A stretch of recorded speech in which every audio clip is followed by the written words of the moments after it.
Hello! Welcome to Charmed Persons. Happy to see ya. Hope you had a wonderful week. Today we are going to be continuing in the Tayaroth campaign after the sessions, after the events of last week's session. And tomorrow at 7 p.m. Central, we will going to continue. We are going to continue Eric's LongShot. Which saw a party of D&D characters entering the real world. What? So tune in for that. See that tomorrow night at 7 p.m. Central. But without any further ado, let's get back into the world of Tayaroth. As you can see, we have both JMO and Ian back this week. Happy to have them back. So a full party, and so let's not waste any time. Let's get right back into the action with a recap of last week's events. So, in our last session, the party had made their way to the Forshee mines outside of the city of Barrington, where they have been spending most of the past few days. The Forshee mines were an abandoned mining network where the Animalia were searching for High Priestess Navarra's tomb. The Animalia are a secret organization made up of high-ranking members in Barrington and elsewhere, including the Silverstep twins' parents. And this organization was bent on returning the god Malar to his rightful place in the god's plane in order to bring back other banished deities and strike Dune down from his seat of power. Apparently, something in this tomb was going to be able to help them with this task. Well, our party was able to free the slave workers of the camp at the Forshee mines and make their way into the mines. However, members of the Animalia set off charges that caved in the tunnel where they entered, sealing them into the mines below. It was further into the mines where slowly the party all started to notice their companion Edmund's tattoo, a spider right below the elbow in the shape and design of the other tattoos adorned by the other members of the Animalia. Being confronted, Edmund begged to shift the conversation, but it was too late, and Quiz Rizik made himself known. Edmund's true form, a changeling in his natural state, long white hair and translucent skin with a long, deep scar over his right eye. Quiz stretched and mused about being free once again and looked the party over. As he did, with a flash of arcane energy in his eyes, he spoke to each of our party members, calling the Silverstep twins out for their heritage, as well as claiming that he knew them when they were younger, and on top of that, referring to them as Avanished. He looked over at you, Pentwe, calling them a chosen, and referred to their mother, Rosie, as a seer. He called Chadrimi a temporal knight, and Morton a Vishar. And lastly, his gaze fell upon Flint, calling him a primordial mage, which we did learn because of Cuinn is a reference to the ancient primordials which existed long before even the gods and goddesses of Tayaroth did, the original denizens of this world, that were defeated by the gods and goddesses of Tayaroth, and at least that's what some thought, but really they kind of went into hiding, which is what is the colloquial knowledge of them, and have ever since been using humanity and the creations of the gods and goddesses to grant them certain powers, and maybe even try to free them from their ancient prison. Not only did he call Flint a primordial mage, but Quiz Rizik referred to himself as one as well. After this mysterious and vague interaction, Quiz revealed himself to be much more adept at the magic arts than his counterpart, and forced all but one of the party member to sit down with a simple magical spell. 4 shadowy spider-like legs sprouted from his back, and he grabbed you and Chad, 2 of our party members, and disappeared behind a door of arcane energy.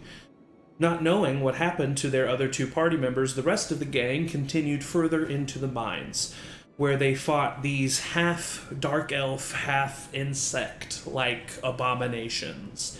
They also met Brick Yilsor, a dark elf claiming to be from the city of Keynoor, which had come overrun by these insect-like creatures thanks to the dark dealings of the city's monarch, King Poltrix. He also stated that his sister Nisa was captured and most likely going to be executed. Upon learning that this Nisa, his sister, had also spoken of a tomb with a red claw marking, the symbol of Malar, the party then agreed to help Brick free his sister if she showed them where this tomb was. The party then made their way to the city of Keynoor, a large, open cavern, miles wide on every side, that seems empty at first, but upon looking up at the ceiling of this cavern, you see a series of tall, or long, I should say, stalactites that peer down from the ceiling.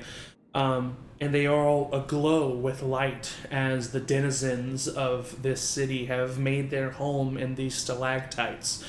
And the only way to this city is through these magical kind of spotlights that hit certain parts of the cavern, where it brings you up through the spotlight, and about 200 feet above the city, gravity switches and the orientation of your body changes, flipping you upside down and letting you land on the ground, where these stalactites become tall buildings that rise from the ground, that have been hollowed out and given life. Some of them intricately carved and made into grand designs. The Dark Elves have lived here for quite some time. But the denizens have changed the city into a dark, even darker, mysterious place with these half-insect-like people kind of roaming about, some with 4 arms, some with hard chitin armor, some with wings that sprout, some with spidery appendages. But sneaking their way through the city, the party ended up at Brick's old place, and right before we left off, there was a knock at the door. Brick answered, and the party was reunited with Chad and you, who had somehow escaped and found their way back to the party.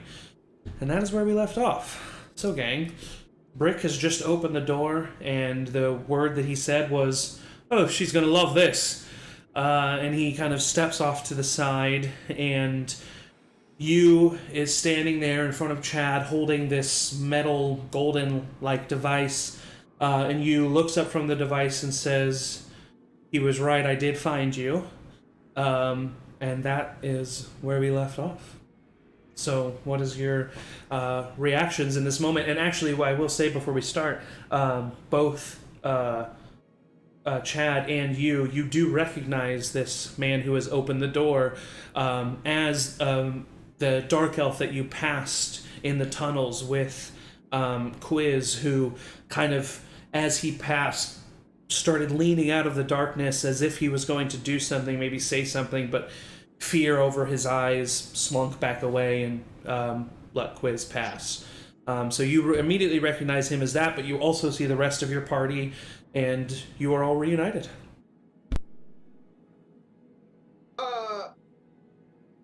What? How? Hey. What happened? May, you are invisible. I did cast invisibility on you. Oh, that's right, yeah. Well, I look really excited. I burst out excited because I hid from under there, so I shove it shut to go. I was like, ah! And you see a creepy insect thing. Yeah, true. I just punch it. Try it. Okay, roll an attack. Oh my god. An unarmed strike. Oh, it's only a 3. Okay. Well, plus, actually, I don't think I have anything to unarmed strike. Oh no, I still have 2. So a 5, but still misses. Yeah, so Chad just kind of instinctively goes to jab you, Morton, but you're able to just kind of dodge out of the way. It's me. I pull my hood down and back up, and then the insect immediately fades. It's me. Sorry, dude. Sorry. My bad. Just know that it's me, and then I put the hood back up and do the same spell again. Okay. So cool. creepy, but okay. Morton. Sorry, and we've seen some weird things with bug appendages. Yeah. I'm also Cuinn. Don't punch me. I'm also a bug person. Yeah. I still punch him. You No, I'm guys just kidding. You just hear a disembodied. Are you guys okay? What is happening? May's invisible, and I'll stab, and then she'll be visible again. Okay, cool. God, guy. Okay. It's been a lot. Okay. Listen, don't mean to interrupt, but just want to say if we could just keep it down a little bit. Just keep it down, that's all I want to say. Sorry, Just, yep. yep. Well, then shut the door, man. All right, yeah. He shuts the door. I want to, like, very casually, go over to you and, just look at them and be like, well, good to see you. Welcome back. Great work out there. Really coming along. Are you okay? Oh, yeah. So good. So great. Proud of you. Yeah. You made it back. You're out there adventuring without me, and you're just growing up. Yeah. You know, I was taken. I didn't like make the choice to leave. No, and you made it back, and that's successful. Absolutely. Mm-hmm. And were you successful? Too? I guess you're here, so. Well, we're both here. We're both doing great. We're so good at our jobs. Oof. Yeah. I lean over to Flint and go, "This is deeply uncomfortable." What's that device you got there, you? Oh, it's hold on, it's a compass that's pointing like right towards Rosie. Yeah, it's like a compass that doesn't have a gold compass with like kind of a black stone inlay, that doesn't have any markings whatsoever, that are readings, just another kind of small golden needle that is just pointing to Rosie wherever it's orientated. Is that a meat compass?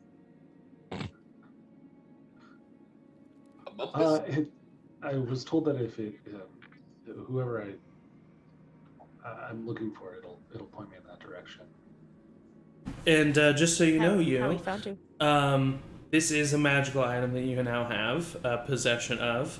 That after a long rest, you can reset the compass to an individual that you have physically seen with your eyes. And with that knowledge of them and that alone, the compass will simply point you in their direction. That's dope. Yeah, how did you guys get here? I mean, obviously, Quiz brought us here, but how did you guys get here? Oh, our new friend Brick brought us here. Yeah, that'd be me. Also, you might have seen me. I think you and I made eye contact. I did see you be taken by the scary man. I'm not super good at the whole, fighting thing, and he had 4 really terrifying arms. Yeah. And was kind of like, he was just the worst looking. That's fair. Absolutely. That's fair, man. So I didn't do anything, and I didn't think I'd ever see you again. So I'm really sorry about that. It's all good. No hard feelings. I get it. That's a lot to suddenly, encounter in a tunnel. So no worries, man. I wasn't scared, but it makes sense that you would be scared. Oh yeah, no. Well, Yeah. I mean, you're braver than I, for sure. Hey, no worries, Brick. You're a solid dude.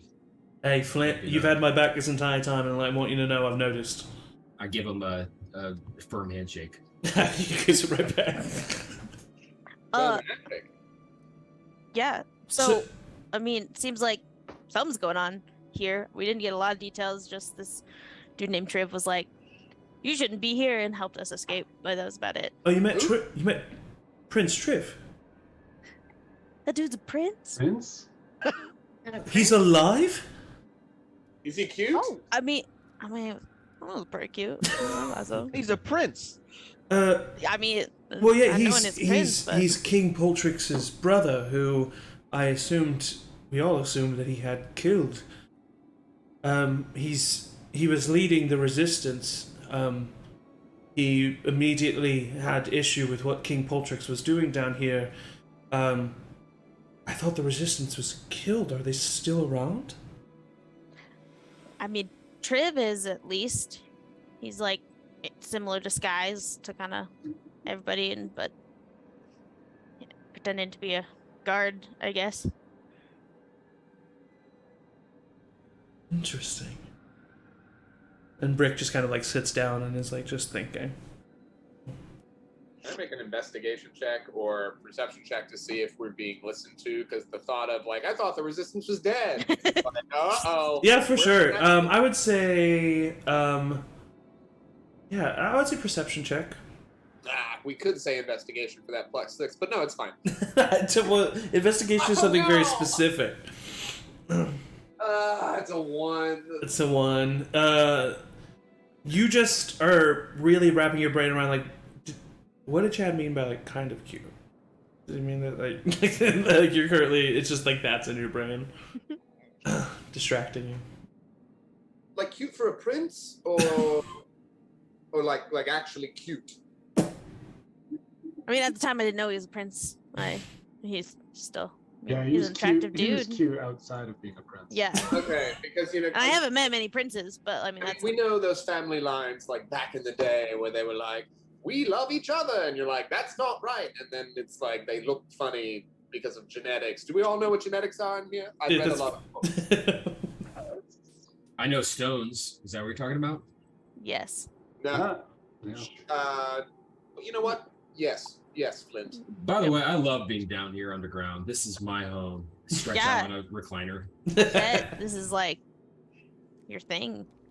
Yeah, it's great. And you know, these drows that live down here, they live their entire lives, and of course, I also live my entire life underground, so we're totally equals in that. You should have seen Flint in that last fight. He was a hero amongst men. You know, Wow. he really showed us what's what down here. Oh yeah, Nice. I'll kind of wink at Flint.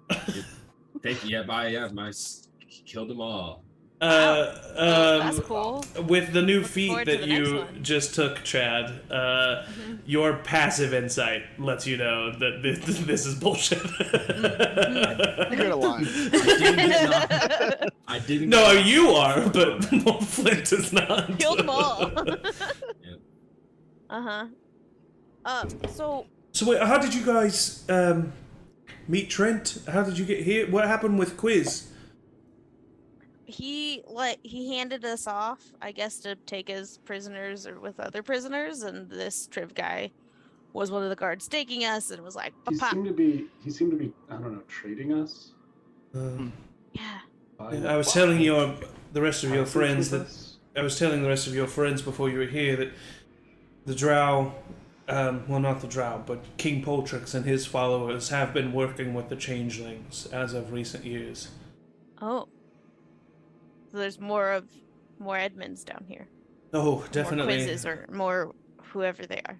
I've seen, I mean, even in my time, and I've just being near the castle, walking by it, I've seen at least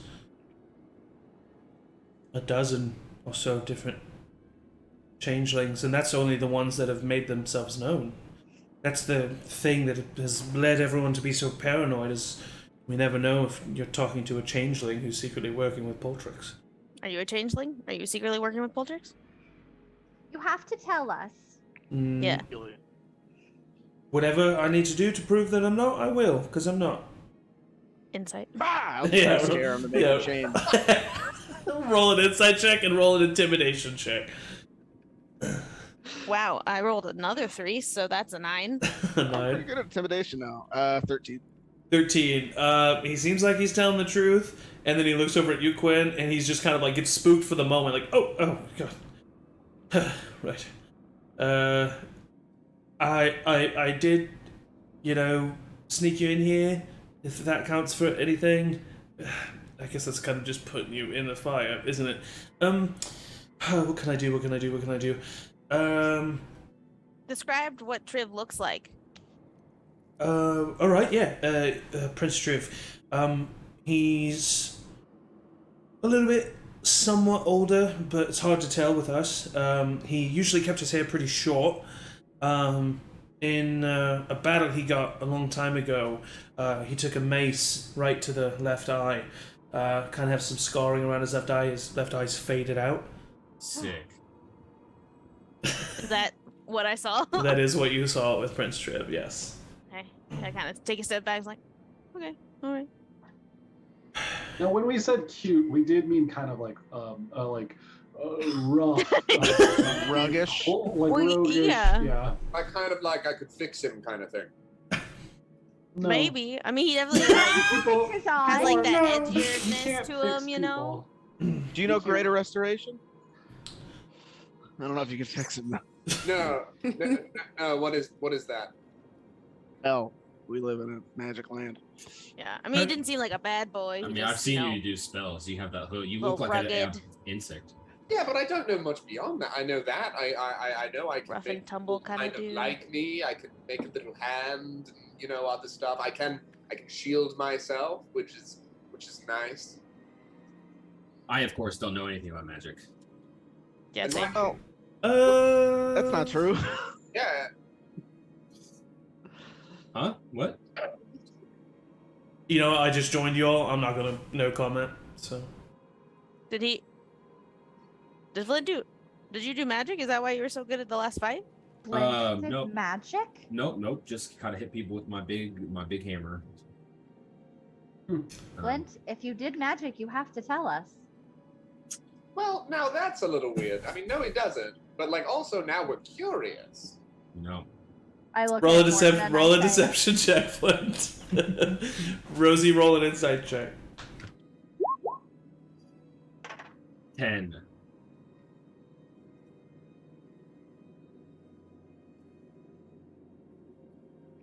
"11."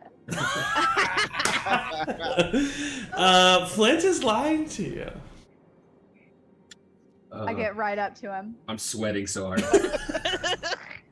Flint, Yeah. Hey. do you have something that you want to share with us? About Nothing's coming to the top of my head. About magic? Flint? Flint? What's magic? I've heard of it. Okay, I think Flint has officially gone from a good man to a bad boy. No, Oh. I'm not a bad boy. I'm not a I'm bad just boy. saying, and I'll look to the group to be like, well, we can't help it, Flint. You're a Okay, bad. You're a I know bad magic. boy. I know magic. I'm so sorry. I'm so Whoa. sorry. Oh wow, that was quick. I'm a When did- mom. She I don't calls know why. literally everybody a bad boy. I don't know why you. Are No, you're not a bad boy. Oh yeah, you No, are. me? You're I'm a a, bad boy. Okay. I haven't been called a bad. I'm not a bad boy, Rosie, right? No, you're not a bad boy. Okay. no, I could have sworn I heard Morton call you a bad boy. Was that not what I heard? Oh well. This roof is nice. It's, not kink shaming in here, then yeah. No shame. There's no shame. Well, I mean, Yeah. if what you guys told me on the way here is correct, Quiz did call you a primordial mage. Isn't that right, Flint? that Oh, is Yeah, true. That's what I was getting at. That But that- sounds that can be- magic-y He was for throwing sure. names That's- out all- That can mean anything. Yeah, I'm a seer. No, Cannot mean Yeah. anything. You were a seer, and you were related. I mean, you're related, but he said that Well, no. every. He specifically said that you're his seer. Their Right. seer. Ugh. You have spider Oh, legs? and you is chosen, so we all have to listen to them. What does that mean? I don't What think does it mean? no. No? Oh, okay. You don't want people to listen to you? I mean, listen to me, but not Does because anybody I- know what the shop is? A No what? idea. I mean, I think- don't think I know. Scary bug people going around calling people things that they are or not. That doesn't. Do I know? I will allow Rosie from sheer lifespan to roll to Well, see if she knows what a Vishara is. So I did also have a question because. Actually. oh. Sorry, no, go ahead. What were you going to ask? Because forest gnomes have fae. My origins are my gnome True. settlement would have been a little bit fae touched. True. So I'm also wondering if I have any knowledge of changelings, or if I would have any. I know it was a long time ago, so I can do it at disadvantage. Yeah, no, also, no, no. if I was separated, but- I'm going to have you make a few rolls here. Roll a religion check, first off. Religion. 15. With a 15, you know that you have seen the words chosen and seer before in direct relation to Dune. But you can't remember what it said, but you can remember the book, and you know exactly where it is, even in your house. We have to go back. That says something about the chosen and the seer. Okay. Okay. Do I know the title of the book? No, because Okay. I don't.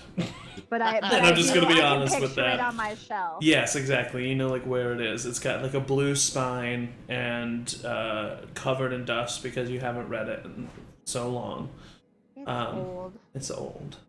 Okay. It's definitely one of those books that was like an elective when you were training, kind of a thing. You know what I mean? Had a lot of really fantastical theories. Yeah, but you definitely know that those words are related to Dune specifically. Okay. Roll a history check for me.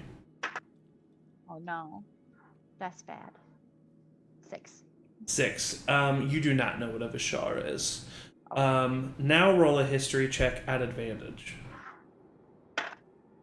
Ooh.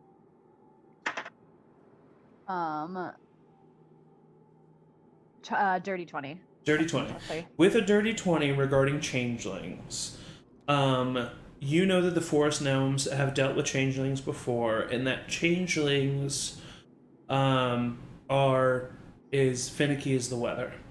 They are known to be mischievous. They are known to be most Fae creatures in general, and those from the Fae tend to appreciate trickery, illusionary magics.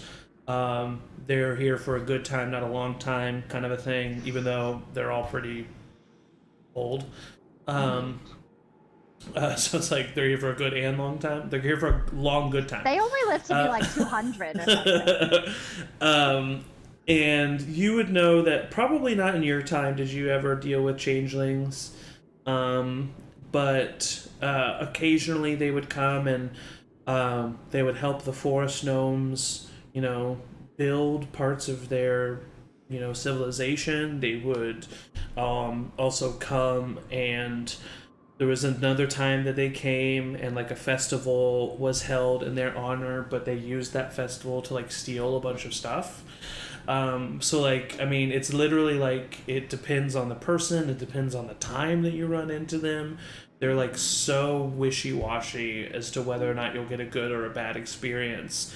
However, the one thing that is pretty consistent about changelings, which is ironic, is their like thirst for new.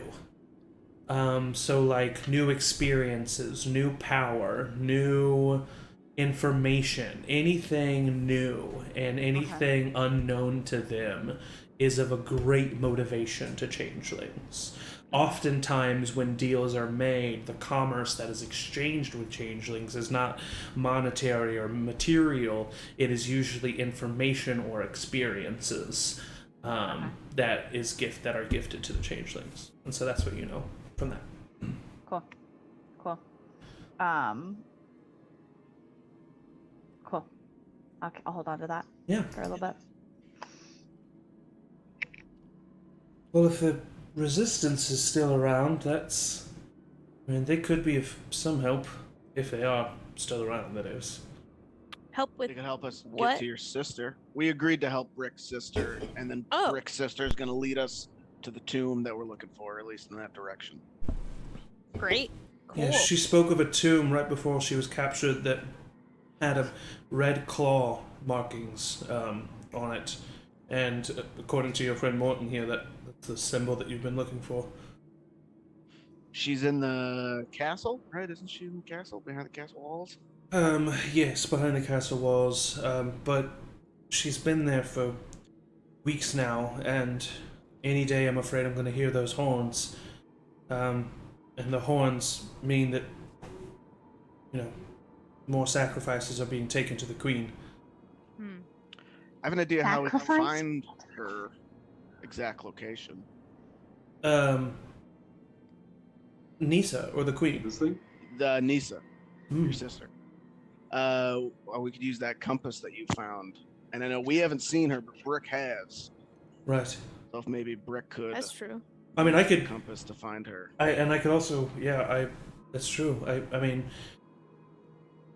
Or if you can look like her, I don't know if that. I can't. way. I don't know either. But I don't want to take away a magical item that was gifted to you. I know that those are precious, but I mean, I would definitely be obliged to use it for my sister, and then I would give it right back to you for helping us, of course. Or if you can look like her and that works as well. I don't know how magic works. I could know by maybe spending 10 minutes with that item. But... Oh well, I could. And he kind of walks over and he waves a hand over the item as he casts identify. I don't want to waste a spell slot. Call me selfish. And he kind of looks at it for about 60 seconds and then kind of gives it back. And he says, it definitely seems as if there's some kind of disconnect with illusionary magic. You would have to be able to see the true form of the individual. So if we were going to use it to find Nisa, I would have to use the item. Just an option. Use it to find Triv again. That as well. Actually, And then use I know what resistance. if Triv is still around and if the Resistance is still around, well, they'd be at the Whispering Wind. Is that a tavern of some sort? Yes, it's a tavern. Crag owns the place, and he's as ancient as the city, if not more so. And King Poltrix hasn't touched him, and he has a soft heart for an underdog, and he's housed the Resistance for some time. But I thought they were all gone. Yeah, it's, Well, I could use a bite to start. eat. yeah, good place to start. See what I mean. I think me and you would need to disguise ourselves since we were just paraded through as prisoners and now not. But Right. I know I can make myself look like one of these abominations that have been taking over my city. I know that Morton and Cuinn can as well. We've been... He kind of looks over at you and he says, we can use the mud tactic on you and Rosie. Kind of make them look like the Juragar that are down here if we want. Or we can go in a separate party, smaller. I don't know, it's up to all of you. I'm not one for sleuthing. I'm usually just at the tavern, slinging songs, not swords. Is it easier I can to make somebody invisible for an hour. We could do that. We could make Chad look like a drow, maybe. Pretty buff for a drow. Ooh, also, is that offensive? Brick, is that offensive to do? Is what offensive, I'm sorry? Making someone look like a drow. It's not offensive, but if you recall, the drow are pretty much the ones who are picked up off the street. If you just look like a regular drow, it's not going to go well for you. Right. I mean, yeah, if I could just be invisible, I'll just... I can also make someone invisible. Disguise self is not a concentration spell, so... I will not be made invisible in the underground. I'm a proud dwarf down here. Well, you're going to be a Duragar while we're out Yeah. there, so know that. Yeah, I mean, Proud that's step true. dwarf. Yeah.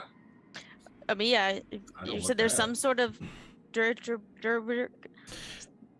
something? Duragar is what we call them. They're Yeah. a descendant of dwarves and a darker Oh, side okay. of them. Angry little grumpy buggers. Wow. Kinds of Literally, stuff happening underground. grumpy Wow. burgers. Yeah, we have a whole civilization down here that you surface dwellers are unaware of, and that's usually the way we like it, but I am know about it. very happy to have you here. Yeah. I fist bump Brick. Doesn't miss a beat. Guy, this guy's great. You're the coolest. You're the man. You're seriously the Oh. best. Oh yeah. Should Okay, we so leave? visible, and then you I'll guys be are... invisible. Yeah, I can make Chidrimi invisible. I can do that. I can only do it for an hour because I'm pretty tapped on spells, but I can do it for an hour. Same. I mean, if we can just... How far away is the Whispering Wind? Oh, it's 15 minutes down the street. We Yeah, could. I mean, that should be enough then if we can Yeah, that's true. get in there and a little side room or something if the resistance dudes are there and dudettes. So we would have, as the DM I'm talking, we would have Chad and Maewyn invisible, Morton, Brick, and Cuinn disguised, and then Flint, Rosie, and you as Durgar. How are we gonna be Durgar? With the double With a disguise polo kit undershirt. work, the disguise kit work from both Cuinn and Morton Right. is able to kind of like muddy up some of the like just actual ground, which is Yeah, technically the okay. ceiling of this cavern, and kind of like mix that with water and Yeah. just kind of give you a base that's good enough to just like if anyone were to walk up to you and like look at you and talk to you, that's not good. But walking down the Yeah. street, you should be fine. Okay. I can use Can you say- prestidigitation to make you like smell bad to make people keep away from us. Can Oh, I? I do that with mine too. I can make people smell bad. There's Now there's no need for this. I feel like. I cast prestidigitation to make Flint smell like a fart. Okay. I walk into the other room, so I'm by myself, and then cast prestidigitation. There is no like other room. This is like just one big He room. walks into the wall. Yeah, he just like walks. There's like Flint is like facing the wall. There's like a little gust of wind that's just like. You could do prestidigitation? Oh, I turn around. Oh, hey, yo, weather's look crazy at- down here.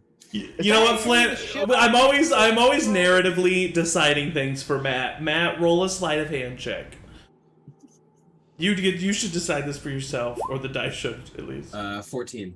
14. Okay, so only people with a passive perception above 14 would notice that he Is just it cast a 14 spell. or above 14?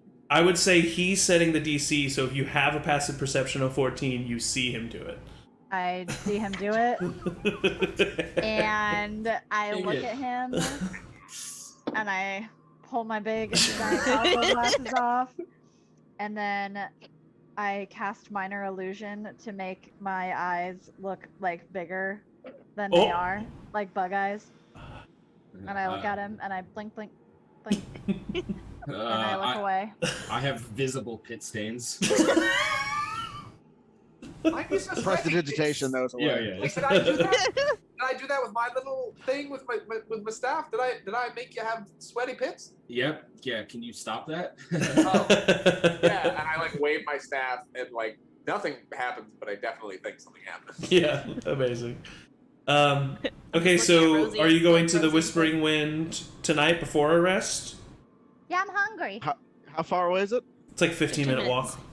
All right, yeah, so invisibility before we leave then, right? Yeah, Brick casts Disguise Self to make himself look like an insect person, and cast Invisibility on Chadrimi. So, Uh, Chadrimi, you are invisible unless you make an concentration, attack. right? Or Disguise Self is not concentration, yeah. Invisibility is. So, Okay, and, cool. and even with the hat, I'm pretty sure the way the mechanics work is even with the hat, it's still just giving you the ability to cast a spell. So if it was concentration, Right. you would be concentrating on it, but it's not concentration, so you're Right. good. Okay, so you all head out the door and down the building, kind of down this spiral staircase. You start making your way through the streets of Keynoor. It doesn't take you very long until you get to a smaller stalactite that is kind of made up of like one larger one and then two small ones that kind of like fuse with it. And there's a big door that's been carved in the bottom, and there's this like slightly greenish light that is it's an illuminating light, but it kind of has like a green tint that's coming from the inside. And Brick just kind of like looks around at everyone and is like, "All right, ready?" He opens the door. Head nods. He opens the door, and there is no one in this tavern, except behind the bar is a large figure, about 7 feet tall, covered in this like dark gray hide, and this person is a minotaur.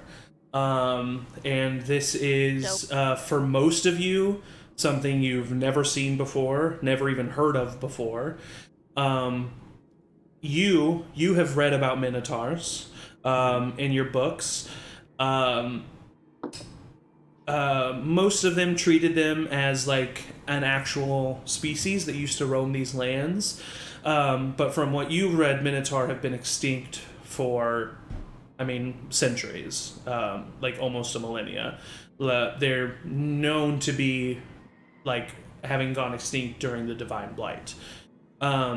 So you see this bull-headed humanoid behind the bar with this apron, this like leather apron that he wears with some slacks, and he's like leaning back, and he has this leather-bound book that he's reading, and this huge bull-like head has these like two very small glasses that like lean over its snout that are down at the end of his snout. And he's looking down, and he looks up. Oh, whoa! Oh, excuse me. Hello! And he takes off his little glasses, and he puts them in a little apron pocket. Hello, welcome to the Whispering Wind. I'm Craig. Nice to meet you. Craig! EU has to like stop themselves from like going like mouth agape. Yeah. Craig kind of like takes a second where he tilts his head and like looks a little strange, and then that's when Brick drops his disguised self and becomes his drow self, and Crag We're doing it. in one swift motion leans under his bar, and you hear this big like latch unlatching, and this huge great axe comes out, and he holds it in his hands, and he looks over, and Brick just kind of puts up his hand, and he says, "The Underdark has gotten darker these days, friend." And Crag looks at him. "Aye, but a crystal will always shine the way." And he puts his great axe kind of down, and Crag like looks at all of you. Probably he'll look at Morton. He'll look at you, and he'll say, "Do me a favor, lad. Shut the door. Lock it." Yeah, Chad, or Morton is very much like, whew, and turns around and shuts the door. Yeah. This large Minotaur kind of comes out from behind the bar, opens the bar, steps out, shuts the latch. He looks at all of you and he says, well, actually, he looks to Brick, and he says, What are you doing here?" And Brick kind of says, "Well, I've just been informed by a couple of my friends here that Prince Triv is alive and well." I kind of shakes his head. "Right. He hasn't come back tonight, but he should be here any moment." Brick kind of nods his head. And Crag looks over the rest of you. "All right, if you've got a true form, let me see it." I eagerly put my hood down and go, "Yes, Yeah. You was just like... I will like wipe. Yeah. Very gently. I'll shrink a foot and a half. Yeah. Chad, you are the invisibility is dropped on I'm you, like- and you can like posing, waiting. He kind of looks at all of you. All right. It's good to see some new faces down here. It's good to see some friends of the Resistance. What do I call you, friends? Morton Quincy," and I hold my hand out. He reaches out and shakes it. It's like his entire hand enwraps like your hand, wrist, and a little bit of your forearm as he just like shakes your hand.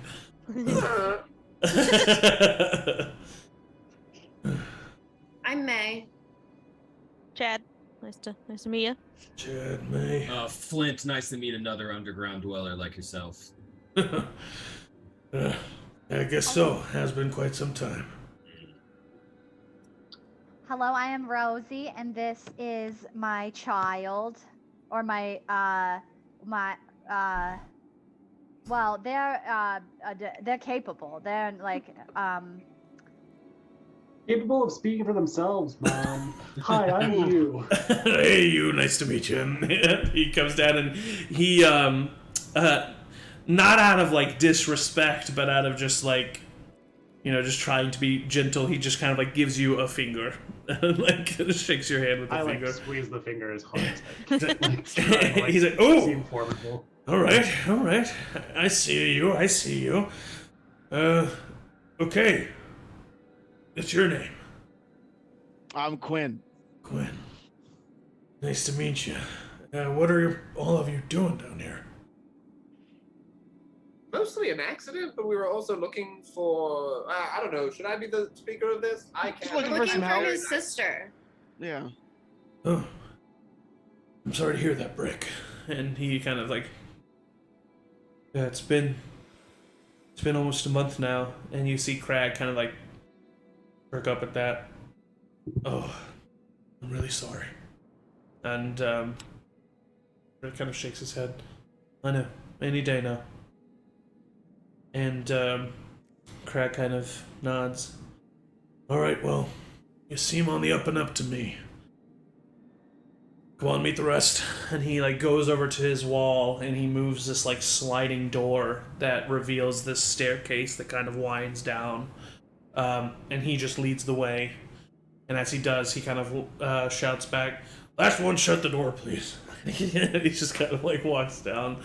As we Go ahead.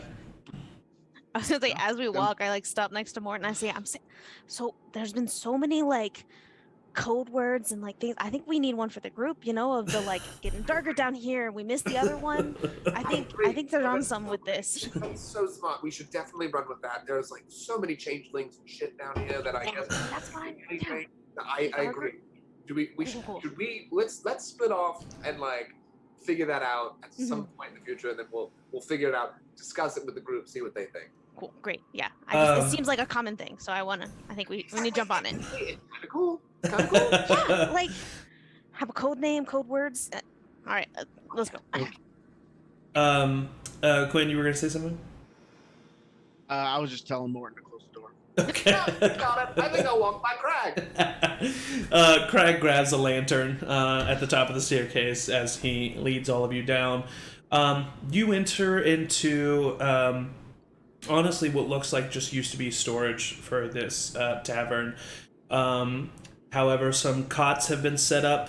Some old crates have just had some like bedding thrown on them to be like a little bit of bedding. And you see not a lot of people, but you see some drow down here that kind of like look up at the light as you all enter, and some of them seem to be malnourished but high in spirit. They don't seem to be like, this is definitely not a place where they're like being kept. It just seems like they've not had a lot of access to their livelihoods. And they all kind of look up at you.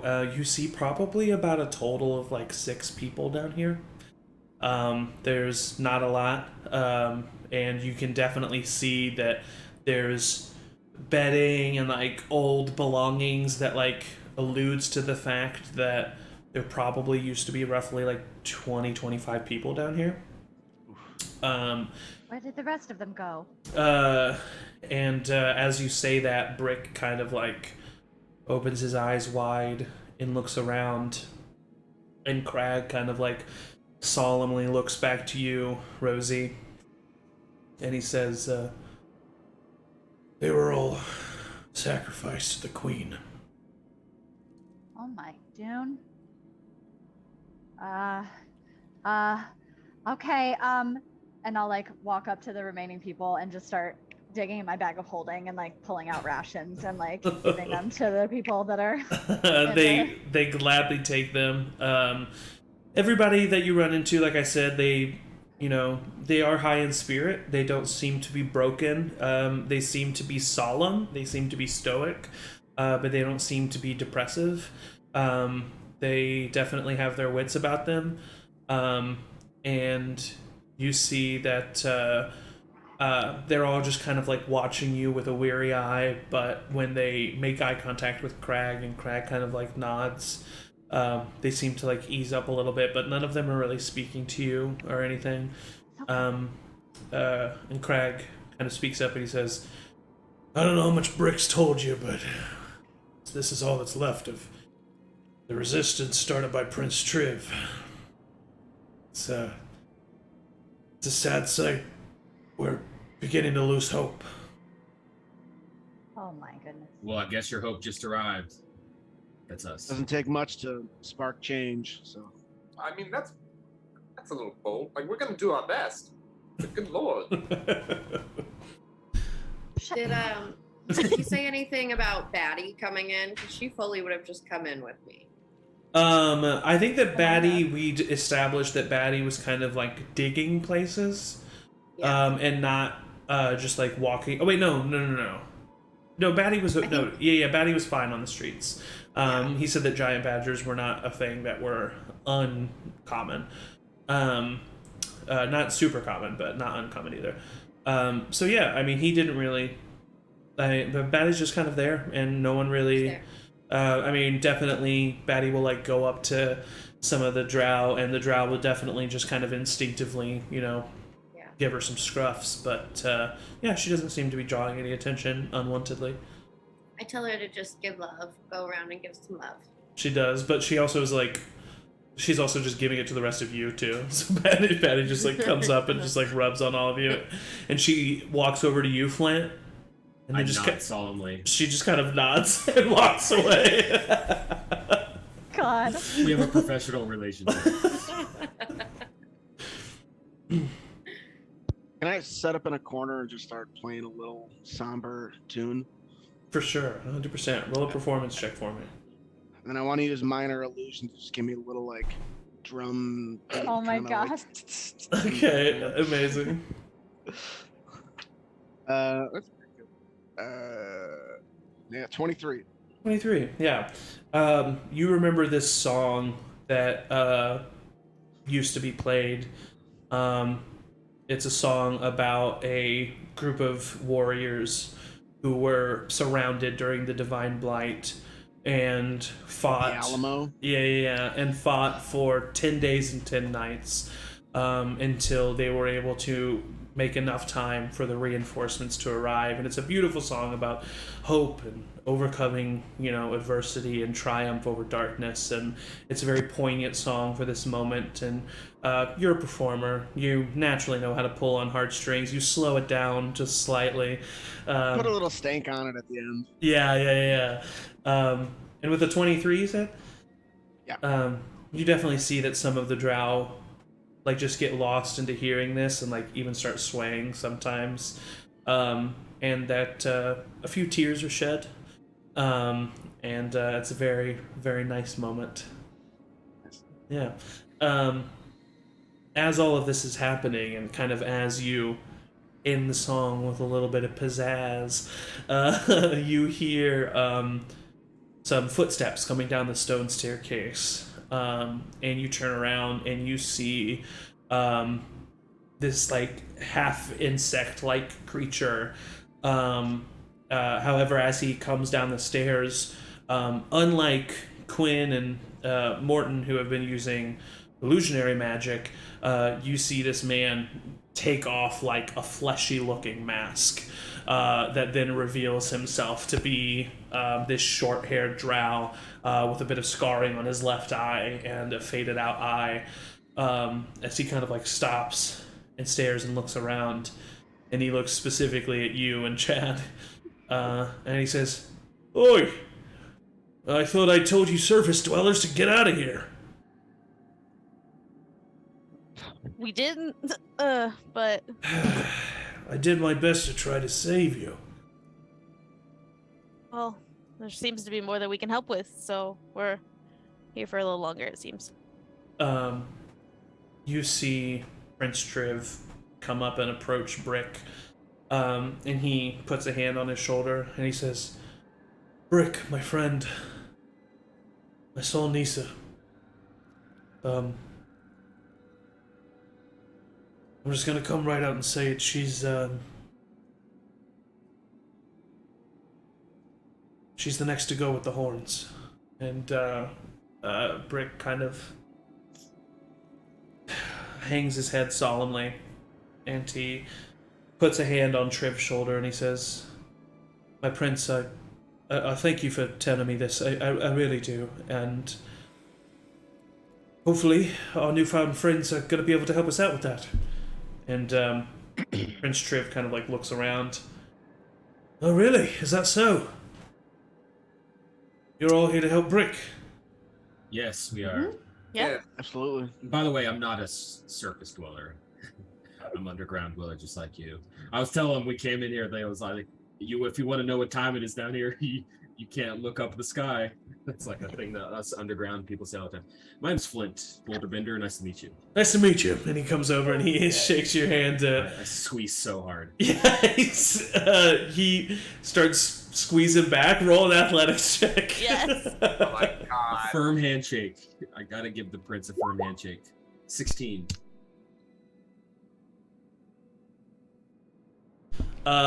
He does not get that, and he kind of like you kind of see him like trying to act tough, and then he takes out his hand and kind of shakes it for a second, and he nods. I visibly deflate when he shakes his hand. Oh, no, sorry, it's just you got a strong grip there. Yeah, well, I'm a dwarf. Proud dwarf. Well, yeah, I can tell. I must be from Gorahold. I am. Have you been? No. Nice to It's going really well, sir. nice to meet all of you. I'm Triv. You can drop the prince. I haven't been a prince for some time. You hear a drow woman in the background say, "You're always going to be Prince Triv, and one day you're going to take over for your damn brother. You best believe it." And he kind of nods his head. Listen, if you really are here to help Brick, I think we might be able to offer some assistance. You must understand, and he kind of looks around at the group. We just took some pretty heavy losses recently, and I can't put my group to in danger. I can't do it, not again. So I can offer you assistance in another way, though. Riva, and the woman he was talking to, comes forward, and she takes out a bag, a leather satchel, and she kind of holds it out, and you see 3 vials of like red, kind of dark red, sparkly liquid. And you know these to be 3 regular healing potions. And she just kind of holds it out for whoever wants to take it. I grab one. I'll take I one. also do investigate it and see what the deal is with it. Sure, yeah, roll an investigation check. I'm gonna hand it to May. We take it. Okay, cool. That's a 25. Yeah, easily enough. You definitely recognize these to be healing potions. You know, the recipe is something that's pretty widely known throughout the entire continent, so it doesn't seem to be tampered with much. The only thing that you kind of notice is that there's more sediment in these, probably simply because of like where they are made from. And so like when given a little swirl, there's like this sparkling tornado that kind of exists with them. Oh, that's so nice. Healing potion with sediment. I'll grab the last one. Okay, so Flint grabs Sparkling last one. tornado is my nickname in high school. What kind of healing potion is it? Just a regular healing potion. Then you hear this like clopping as coming down the stairs. You didn't even notice that he went back up, but Crag comes forward with this huge great axe, and he says, "Listen, I don't know if any of you are fans of using a great axe, but if you were, this one's pretty special to me. It's helped me out of a lot of troublesome times. I wouldn't mind letting you use it." I'm a hammer guy. Right. I pull Flint aside real quick and go, "That was fucking rude." Oh, I'm What's sorry. so special about the axe? It's been enchanted. It's been around for quite a long time. It swings faster, swings harder, and Yeah, it's saved me quite a few times. But if none of you are gonna find any, May I? yeah, and he hands it to you. And I'll start like spinning it and see how it feels. And, It feels Flavor weighted. It feels weighted very smoothly. You just kind of start like giving some forms with it. This is a +2 great axe. Good fucking It is a very ancient weapon. It feels very good. And he kind of looks at you and he says, "Now listen, if you do decide to take this, I'm gonna want it back. But for saving Nisa, I can give this to you." yeah, I mean, this feels awesome. It's And cool, I'll just, right? Keep It's playing good. and I'll like do all like the cool moves with it that I can think of. He says, Why, Flint, we wait before we say something like that.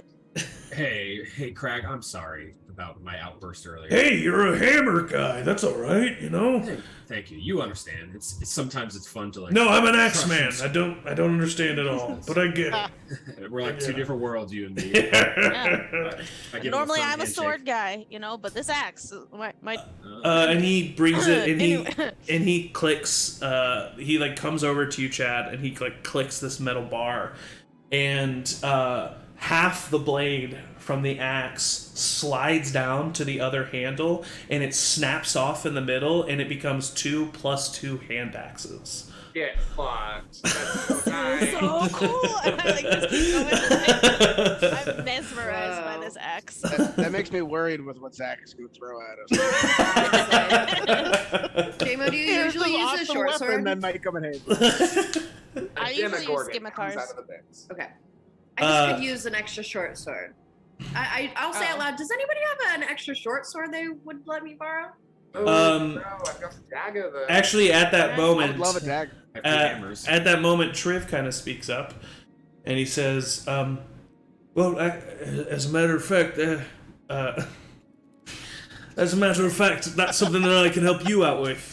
That's what I can offer." And he comes out and he brings out it's not a +2, but it is a +1 short sword that seems to be made out of this kind of purple gem that has been hardened and sharpened into the actual blade, and then the hilt and pummel of the weapon are made from like the stalactite material that Keynoor is made out of, and it also feels very weighted very well. Wow. No thanks, I'm a hammer guy. Oh wait, sorry. My stick is. Yeah. It's all right. Thank Anybody you. have like an extra dagger? Just plain old dagger. I gave mine. I've got one that I can live. I want to keep another one just in case, but like I can. I just want one. I don't have any. You have not. Why do you have nothing? I got a rapier and a fuck. crossbow. What? That's like a dagger. I gave mine away. If anybody's got an extra one lying I have a small chisel. I have this, and I pull out a kitchen knife that'll work. out of my bag of holding. Here, I mean- I've got a dagger, but like I'd like it back. I like my 2 daggers. So. Well, if you're gonna use it, like you can have it. I have other stuff. If anybody has an extra dagger, Oh, Well, I I don't want that. I see. Oh, I I'll have. take the kitchen knife. No, I got. It is dagger. Sorry, in my I was inventory. playing. I got an extra dagger. I have so many daggers actually. So here. Thank you. I'll take You hear Chad reaches into his basket, and you hear this like clink, clink, clink, clink, and then Chad pulls out a I dagger. just checked and I was like, I have 3 daggers. So yeah, I pull one out. Backstories Right throw back. daggers at characters. I don't know why they do it, but they do. Backstory's like, you get a dagger, you get a dagger. Yeah. And that's a +3 dagger, right, Zach? No. Nice So you don't try. want this kitchen knife then? I mean, I'll take the kitchen knife if you don't want it. I don't mind. No, having it both. seems like you're good. It seems like you've got what you I would be wanted. honored Okay. to have the kitchen knife. Oh, I have this this thing, and I take the bug carapace off of my back, Yeah. and remind me what that did while it was on my back and undone, and not like made into a shield. Well, it just naturally could act as a shield, or the 2 pieces could be crafted into a +1 leather armor, is what I think I said. If you find the right person who could work the tools. Right. Does anyone know how to make this into light armor? Oh, I might be able to play with it a little bit. I've been I doing could some more tinkering lately. try. I have Smith tools now. Prodigy. I pointed both of them like one after the other. Anybody else, just in case? I pushed Chad definitely. out of the I can way. do that right now. I pushed Chad out of the way this time because like you was like mid bow in front of Crag about to like be like, oh cool, yeah, next. And like Chad just like and like nah. I got amazing. Yep, Yeah. All right. Be cool. Here you are. I would say just even looking at the materials and knowing what you would need to do, you would need to spend, I mean, the equivalent of a, like, if you were to do this tonight, you wouldn't be able to rest. It is something that will take you like 8 to 10 hours to do probably. Okay. But you could do it slowly over time, or, you know, it's whatever. But that's about the time, depending on your roles, that's about the time that it'll take. Yeah, if you can take a look at that now that we have you back. I'm sorry, I didn't mean to offend about that.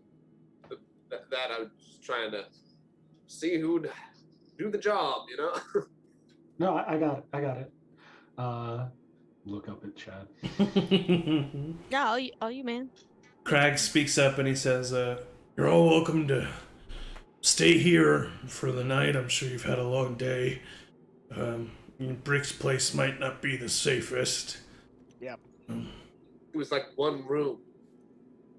Yeah, there's more room here. Yeah. But, you know. You have a bed? Me? Yeah. Yeah, I mean, I sleep What upstairs question is that? in the tavern. Classic flirting. Do you have a bed? Do you have a bed? Listen, when he fishes, he doesn't cast a single line. I'd ask that. Is there anything that we can help you with? In terms of caring for everybody? Do you have a kitchen? I could whip up some food. Honestly, what you've already offered is so amazing. Thank you. Rosie, correct? Yeah. Rosie, Doom praise you. It's amazing that you did that. Oh, I'm sorry, did I... You as well. No! Dune will keep us well. Yes, Dune praise you. Yes, of course, yeah. And I look at you. Craig kind of like smiles, and he's like, it's not often down here that I hear people talk about Dune. It's nice to meet a fellow follower. We should talk. We should, would you like to sit down together sometime? And Of course, yeah. I've got a lot of stories. I've seen a lot of things. I don't look it, but I'm very old. Oh, really? How old are you? If you don't mind me asking. 274. Okay. How old are you? He like leans down. I'm 859 years old. Oh my Dune. Wow. I'm kind of cursed. It's a long story. Something I could tell you all about. I would love to hear about that over a drink and just pick your mind about this town and all of that. If you'd Shut like. up, Morton. Listen. I can talk to both of you. I mean, that's fine, you know. That's true, Rosie. He can talk to both of us. You watch your mouth. And I grab Morton's face. But he's a human, so you grab him with both of your little gnome hands. You watch your mouth. I just. You take off your face? What was that? You took off your hands. Oh, Your face. I cheese hold, is like, removed. you gotta go. We can both have a conversation. So I'd love to have that. I would love a drink before we, potentially meet our deaths. What? What? What? okay. Well, What? I'm gonna. Oh, I just assume these days, since of all the very dangerous situations we found ourselves in, spider people are taking our friends, and we're about to stop a sacrifice. You guys fought a beast when we were at a party. I got stabbed trying to Kill the beast. Killed it. Yeah, you did kill the beast. Bravo. You're being a negative Nancy. No, I'm not a negative Nancy. I just want to enjoy my life while I still have it. So I would love to have that drinking conversation Now with Okay, Rosie Nancy. included- All right, yeah, I mean, and Prince Trev kind of speaks up, and he says, well, I gotta be honest, I'm very appreciative of you all helping us out, and, you know, if you're able to save even a few of us, I mean, we will sing your praises for as long as we can. Do you all... this might be a little dramatic, but do you all, like, have a name that you go by, or, you know? We don't. But I looked toward Morton. I was like, but that's a good idea too. That's a good idea. Wait, let's chat about that. Let's chat about that. You would think we would have thought about this, but Yeah, you should Can we think get you a about name by that. the morning? Can we get you a name in the morning? Yeah, of course, yeah, or maybe, no. yeah, or maybe like the morning of tomorrow, the next day. That would be Depends on how tomorrow. long tomorrow. the session goes. What session? I just stare pensively off into the middle distance.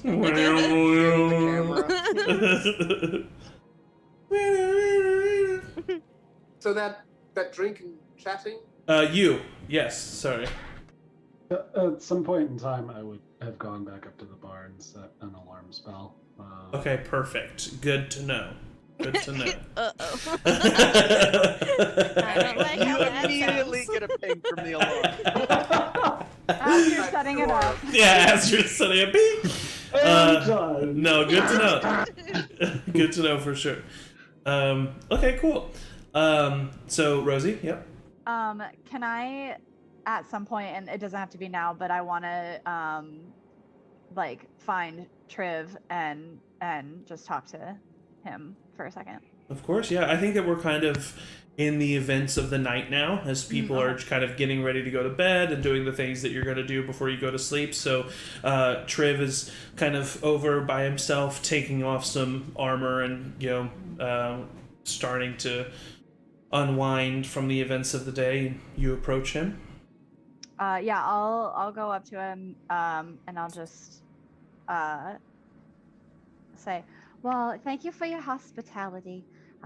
It's very nice what you've done for us, and I just have a question. Of course, yeah, Rosie. What's? I know that you're kind of underground. I know that you're laying low. I Right. know that you're dead. Sorry, my condolences. No. But do you have any connection with I think you call it the surface? Do you have any way that you could get in touch with someone who is very far away? If I had access to the throne room, I could. What? Oh, that sounds dangerous. Yeah. Do you know of anybody down here who might possess the capabilities? You see, the unfortunate thing is, Rosie, we've spent a lot of time kind of separating ourselves from the surface, so the king is usually the only one that has the ability to reach. I do know that Riva is able to kind of, she's able to reach me at long distances, but I'm not quite sure how that works. I'm a little unfamiliar with magics, if I'm being honest with you. Okay, thank you. And I immediately walk away from him and go try to find Riva. Yeah, you find her pretty easily. She's just kind of sitting back, leaning against the wall. She's eating some of the rations that you passed out earlier. Yeah. Thank you for this, by the way. I really appreciate it. Some of my best work. I spent a lot of time preparing for this trip specifically. Hi. Hello. I hate to ask you a favor, but I have heard. Oh, we're talking, okay? Oh, we don't have. I'm sorry, we don't. No. have to, No, I'm not good at it. It's the only thing. I just wasn't ready, but I'm ready now. Go ahead. Oh, okay. Well, I just had a question about your specific capabilities in terms of contacting people at very long distances. Oh, right. Yeah, I have the ability to do that if I've seen them before, or at least a likeness of them. How far can you? I don't think I've reached a limit yet. Oh. Okay. Have you ever heard of the spell sending? Okay, this is good. This is great. Okay, so and then I like pull my bag around and I like dive my hand in and I like for like a little bit too long of a beat. Yeah. And I can't quite and I like look in the pocket and it's not I look in okay, I found it. And I pull up a little like drawing that I have of Gilmarie that is like the similar D&D style to like when you keep someone's little like 3x5 or like whatever 2x4 portrait in your wallet or whatever, like a square picture, but it's just like a little drawing. And I hold it up and I'm like, can you connect with this person? Oh, Is this enough for you? It would help if you had any like of her belongings or like even if you had a bit of hair from her, honestly, that would be good. I should have asked her for a hair. I would say this definitely can be solved with a luck check here. You've known Gilmarie for some time. Hair sheds. Go ahead and roll a 20. You want above a 5. I say it's going to be pretty likely that you have something in here. Out of 14. Okay, so yes, you are able to find, you find like an old hair comb that you're pretty sure she's used, and you find some hairs on that don't look as gray, so they're probably not yours. They're probably hers. I like hold it up to the light and I'm like, is this blonde or gray? Blonde or gray? I think this is blonde. All right, well, what's her name? Gilmarie. Gilmarie. Yeah, I think that I could use this, but keep in mind, I'm only able to do this once per day, and I can only get one singular response, and I can also only say 25 words. Is that okay then that you use? Well, of course, we're about to go to sleep, and you all are about to help one of our kind. It's the least I can do. Okay, I just want to check in, and make sure she's okay. And that it was her and Warren, yes. Yeah, who stayed with Miss Kettlepot. Yeah, her and my son Warren, we had a bit of trouble before we left, so I just want to check in. Of course. Make sure that she's doing all right. Well, write down what you want me to say, and I'll say it. Okay. Okay.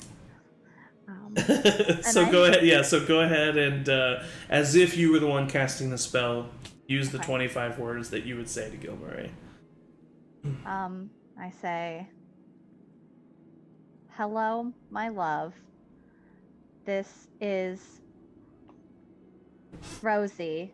It's not going to sound like me. Oh God. But it is. I hope you and Warren are well. Love you. She looks down at it and she says, are you sure you want to explain it this much? I think she might, it's okay. I'll let you know what she says. And I like stand next to her, just like. You see her like kind of like, and she like looks away from you. I'm sorry. No, you're fine. I've never been so intently watched before. And she closes her eyes, and she kind of reaches out her aura, and you don't really hear the words, but under her breath she says the words. And then out loud, as her eyes are still closed, she says, "Oh, Rosie, it's good to hear from you. Warren's okay. I'm okay. Miss Kettlepot is not as good of a cook. Come home safely. Love you." Okay. Good. Great. Excellent. Thank you very much. I appreciate you. I have to go now. She like tries to stop you before you leave. Oh, yes. And she just kind of puts a hand on your head, and she says, I just, because I heard her voice, that woman loves you very much. You're lucky. Okay, sorry. You have a good night. You too. And I'll like. Okay, so Rosie goes and collects herself after those events. Cuinn, I see you kind of rearing up. Is there something you're doing in this evening? I'm just playing the saxophone, but I do want to get to a point to where I want people to start dancing if they're open to it. But if not, then I'll tone down the music again. Okay, all right. Roll a performance check, and I'm gonna say, when you need him. yeah, I know, right? And I'm gonna say at advantage because of your performance earlier. Good. Because that was a 3, and that's a 1, but I can re-roll ones, but the 3 was higher. No, but the 1 is still like you A re-roll reroll. ones. I mean, you re-roll ones. Yeah, that's what you do. Okay, so 24. Okay, cool. I would say you start trying to get people up and dancing. You soon realize that it's a little bit better if it's more of a slow dance. But some people get up, and even if it's a platonic, kind of dance, they just kind of like dance together, and there's some laughing and people Get who them like, moving a little bit. yeah, they clearly haven't done anything like this in quite some time, and so they're just kind of like laughing with one another. And it's a very poignant moment. Brick comes over and he joins you, clearly just definitely adding harmony and background to what you're doing. I give him his solo time if he wants to take a solo. He waves it away and gestures for you to be in the moment, and at one point you do kind of make eye contact with Brick as he's looking around at everyone, and he smiles at you and just gives you like a genuine like nod of thanks. It's really nice. So those of you who want to be able to dance and have that moment definitely can. You. And then we'll do Morton. You starts working on the bug armor and Okay. while with the music, just like try to like hammer along so it's not like a distraction, and also just Oh, kinda love getting it. into it and enjoying like with the beat. Yeah. Okay, so go ahead and roll. This will be a Smith's Tools check, which will be your proficiency bonus and your strength modifier, if I'm correct. You mainly use your strength and not dexterity, right? I'll allow either. So yeah, your strength modifier and your proficiency bonus. And I'm going to say Yu's had a lot of moments of like, I don't know, either people speaking for him or them not speaking up quickly enough, or correct me if I'm wrong, but I feel like this could be a very like Yu wants to prove themselves and prove their capabilities kind of a moment. Mhm. So I'm going to give you, just with the sheer motivation that Yu has right now, advantage on this roll.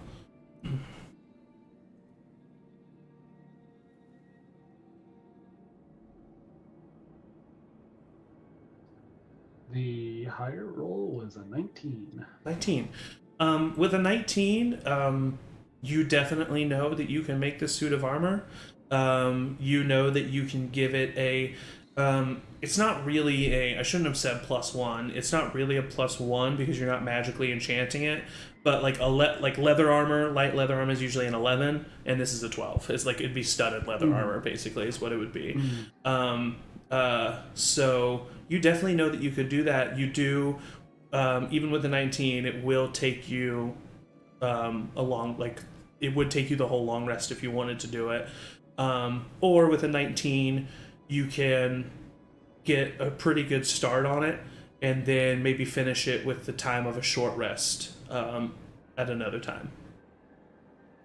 I think I'll start it and not finish it. Okay. Totally.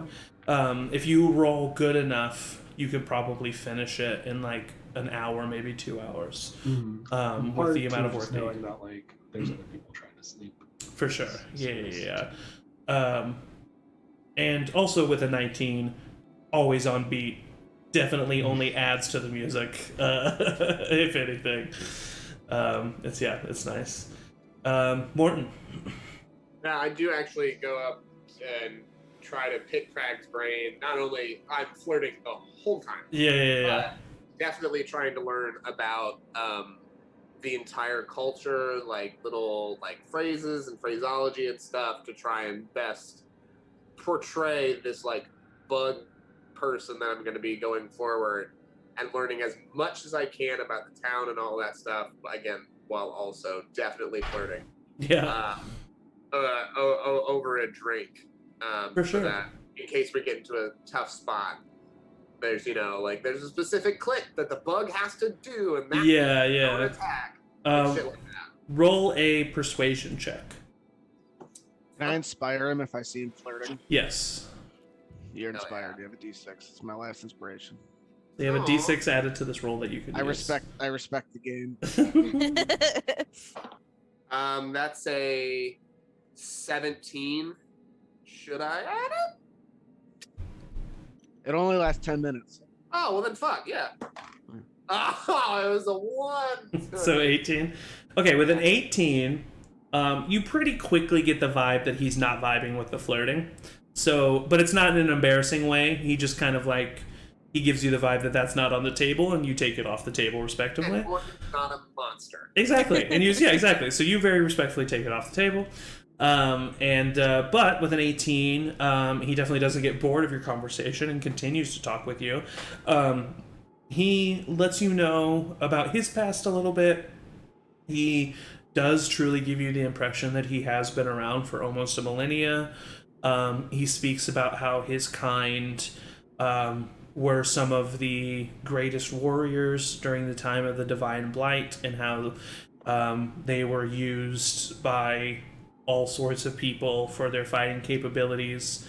But because of that, and because of their sense of pride and honor, they quickly died out.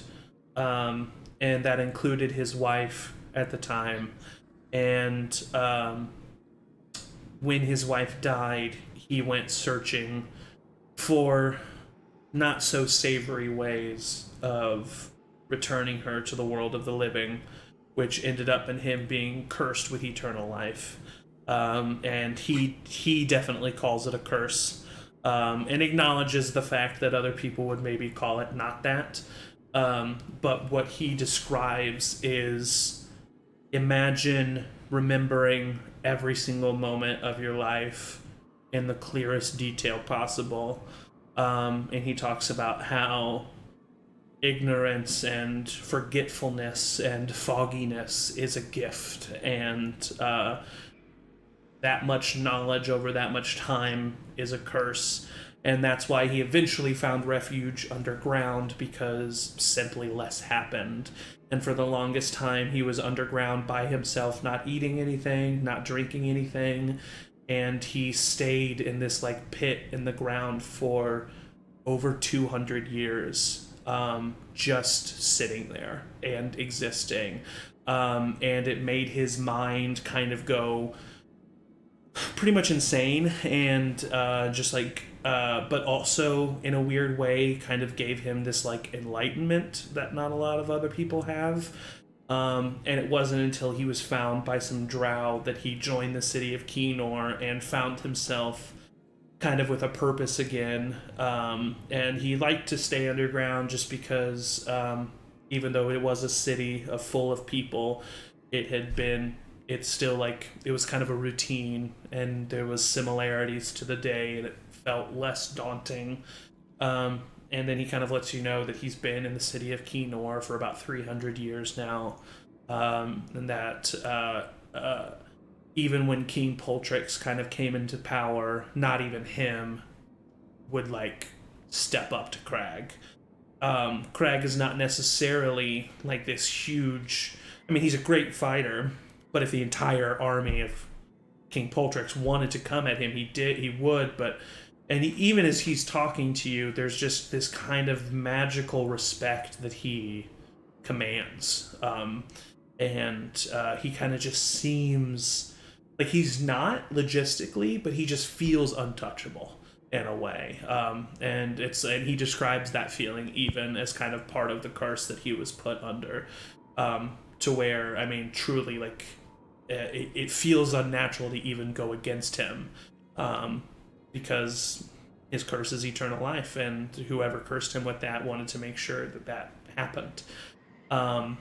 And so he spends a lot of time talking about that, and then without going into details, just because it'd be boring, he gives you a lot of details about the recent 50 years, and what have been going on with Poltrix. And because of an 18, I will say that any deception and or persuasion checks with these insect bug-like creatures you will have advantage on, with the knowledge that he has given you about their culture. Cool, and I look at him and real quick, cursed with eternal life. Not an often thing that happens. Maybe in a past life I've had a curse with eternal life. Directly in front of me. Yeah. And go, thank you for sharing. I really appreciate that. Honestly, it's been a long time since I've said that story, so I appreciate you letting me ramble on. Of course. I like hearing from interesting people. It's more fun than not getting to know the interesting folks. I agree. Well, hey, I'm pretty tired, so I think I'm gonna hit the hay. Me too. I finished the last little dregs of ale and then go down to go to sleep. For sure. Is there anything that anybody else does before you find Chad? Having now a higher insight and picking up on you clearly being mad at me. As they're working on the armor, I'll just like kind of sit next to them for a second and just kind of like watch what they're doing, and then take out the great axe still as the two hand axes and just kind of set them next to them and not really say anything. Just look at them, give them a little pat on the back and say, didn't mean to step in front of you. Like I said, I'm a sword guy, so if you want these, they're all yours. Oh, no. Like, it's fine. It makes sense for you to have them. I don't know. I mean, I'm fine with my swords, really. I'm more comfortable and used to them, so... You look so cool with that. Like, you should... Well, imagine how cool you're gonna look with them. It's too big. They're yours, you. It's too big. They look ridiculous. They're not as the two hand axes. They're exactly what you gave me that one time, so I'm returning the favor. No. I'm a hammer person.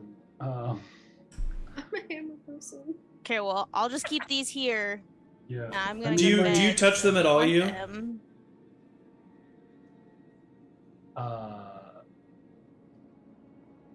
Feels like a loaded question. I would pick up one of them and like, I don't know, like. As you pick up one of the hand axes, like with most enchanted weapons, it actually does kind of shrink down to be more useful in your gnomish size. It's like meant for you. It's like meant for you. That doesn't mean anything. Literally. That doesn't mean anything. I'm just gonna leave them here. I'm gonna go to bed. Swords. Fine, and and I just gonna walk away and like go look it up. Apparently, like the frog from WD with the top hat is just like... Baby, my heart's on fire. Yeah. But you look and then I'm just like. That frog's name is Michigan J Frog. Is it really? That's amazing. Michigan. Also, it surprises me not at all that Ian knows that. Yeah, I leave the axes next to them and just go to bed. Okay. Is there anything that anybody else does? I want to just make sure that, like, as I'm encouraging people to get up and dance to Quinn's music, I'm getting Rosie up to dance, if she's willing. Is Rosie willing? No, Rosie's not willing. I look at May and I, like, very appreciatively, and then I excuse myself to somewhere where I'm not in the line of sight. Yeah, I can like hear it still, and I genuinely appreciate it. But yeah. Okay. Flint, are you? I feel like you're just like right on the edge of saying something. Well, I was just gonna say that I think Flint is in kind of rare form tonight. He's Yeah. very drunk. He's this is the longest he's gone without a nap since he started adventuring. Amazing. He's like rejuvenated now that he's up there. So I think he's like on the dance floor pulling out old dad dance moves, like some disco. He's doing like disco moves on the dance floor. Yes. If I know Flint's favorite song, I play Flint's favorite song. Hell yeah! Woo! I would say that you don't know Flint's favorite song, but he like very poorly kind of hums some of the chords, and you're able to like string them together to come into like something similar. Yeah, all right. We will rock you. Jesus. If you have inspiration, take it away. I was gonna say I come from a land down under, but oh, that's good. Okay, both of those are pretty good. So yeah, it's honestly a pretty, like, despite the tone of the evening, your party's been reunited. You have some new fun things to play with, and you eventually all find yourselves at rest. Nothing really occurs during your long rest. Everybody gets a peaceful night's sleep. For our viewers at home, I think we've mentioned it a couple times, but they are level 4, so this will be your first full day at level 4. And as you awaken, you all awake at the exact same time, because you hear in the distance the ground starts to like kind of almost even shake, and like little bits of pebbles and dust fall from the ceiling, as you in the distance hear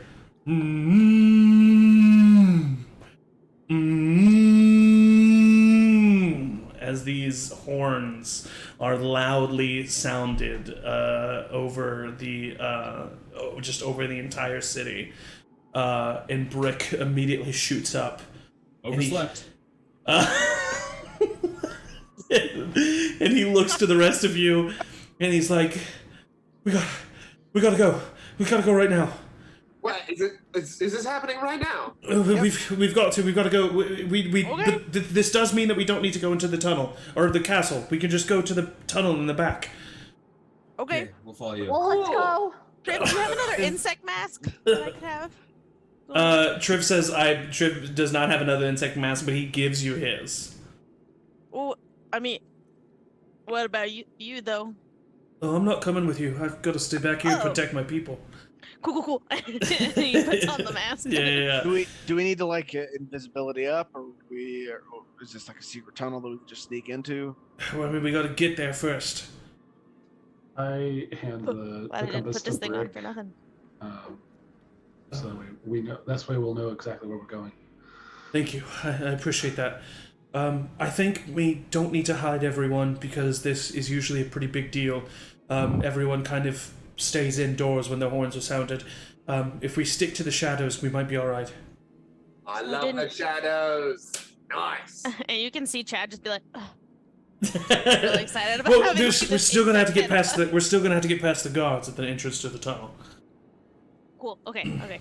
It smells really bad, so I just want. Yeah, and it does too. I mean, I didn't it's want to put it on for nothing, man. You know. it literally, like, I mean, you didn't really think about it beforehand, but this is the face of one of these creatures that has been removed and restitched to become a mask.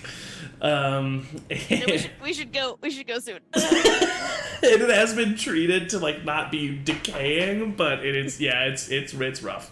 And as you all make your way upstairs of the Whispering Wind, Triv and Crag walk upstairs with you and wait at the entrance. And Triv looks at all of you and he says, "Whatever you're able to do, I will make sure that we can pay you back however we can." And Crag kind of like nods his head and he says, "Doing speed to all of you." And he kind of looks over at Chad, tilts his head, and then looks over at you and says, it kind of like leans down, like one knee, hand on the knee, and he says, "I expect that axe back, all right? But I also expect to have to clean it." And he kind of gives you a wink. Gross. And as all of you leave the tavern, that is where we will take a little bio break. before the rest of the adventure continues. So go ahead and get up and stretch and get some water, and we'll be right back. So don't go anywhere, all right? Okay.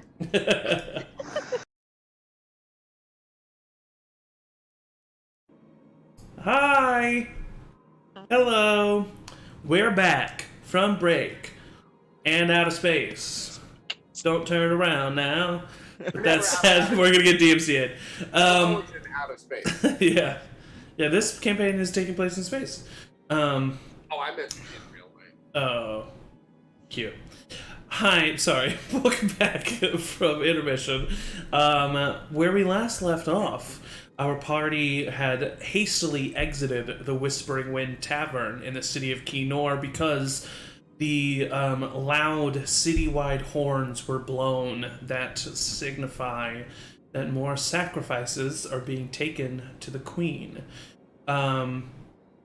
Brick starts to lead you all through the city of Keynoor, and throughout these like little alleyways. Occasionally you have to walk on the streets, but as he said, a lot of people have exited the main thoroughfare at the sound of these horns, and so you're able to pretty much just like, you know, I mean, he still does a disguised self, Morton and Cuinn, he encourages you to also look like insect people, so at a glance, hopefully you are the people that are seen and everybody else is not paid attention to if you were in the street.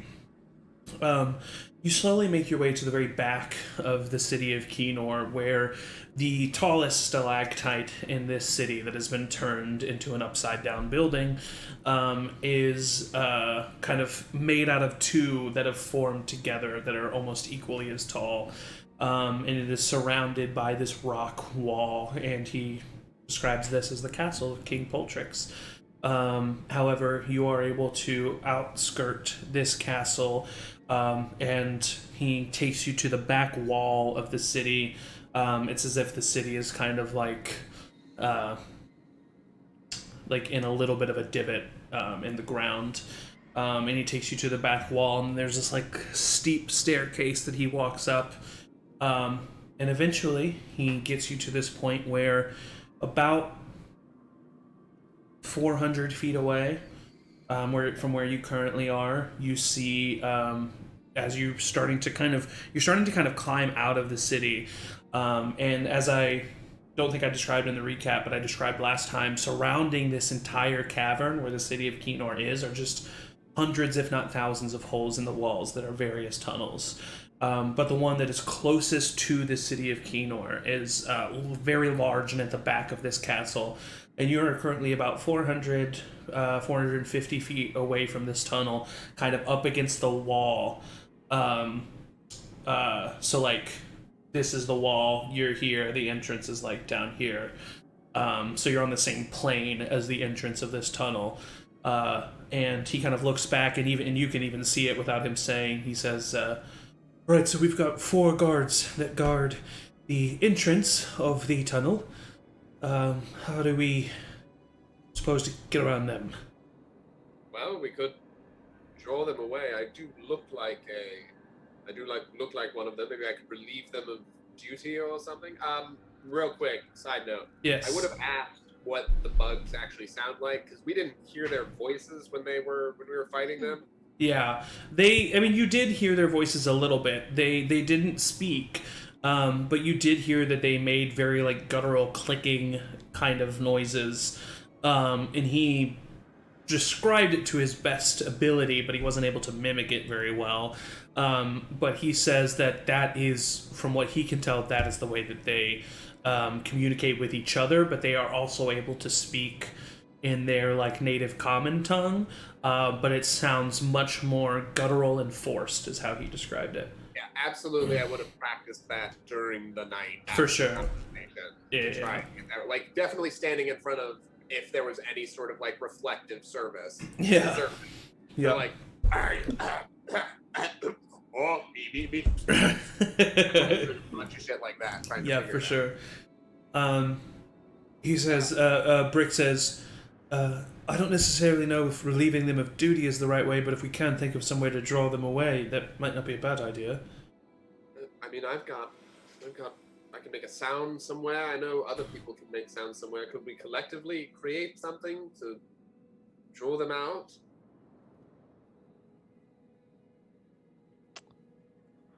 We can come up with any ideas, not just me. I don't have to be the only idea guy. Yeah. You're trying to blind them. Yeah. Trying to make them go blind. Would they? How?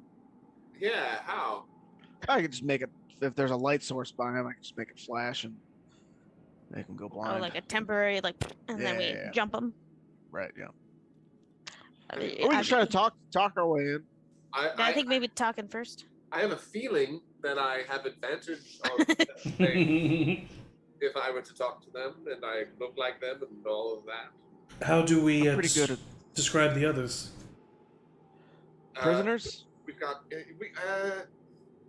It's not a bad idea. More sacrifices. old sacrifices, like late term. Fresh, Maybe fresh sacrifices. we could say they were resistance. We found more resistance. That's unquestioned, right? That shows knowledge of the area, right? All Who right. would want to be the other god? Who else is a bug? I don't remember. Yeah, I'm a bug. Yeah, I'm a Brick, bugman. Cuinn, Morton, and Chad currently look like bugs. We could do that. Are you willing to be prisoners? Those who don't look like bugs? Everyone looks at Flint.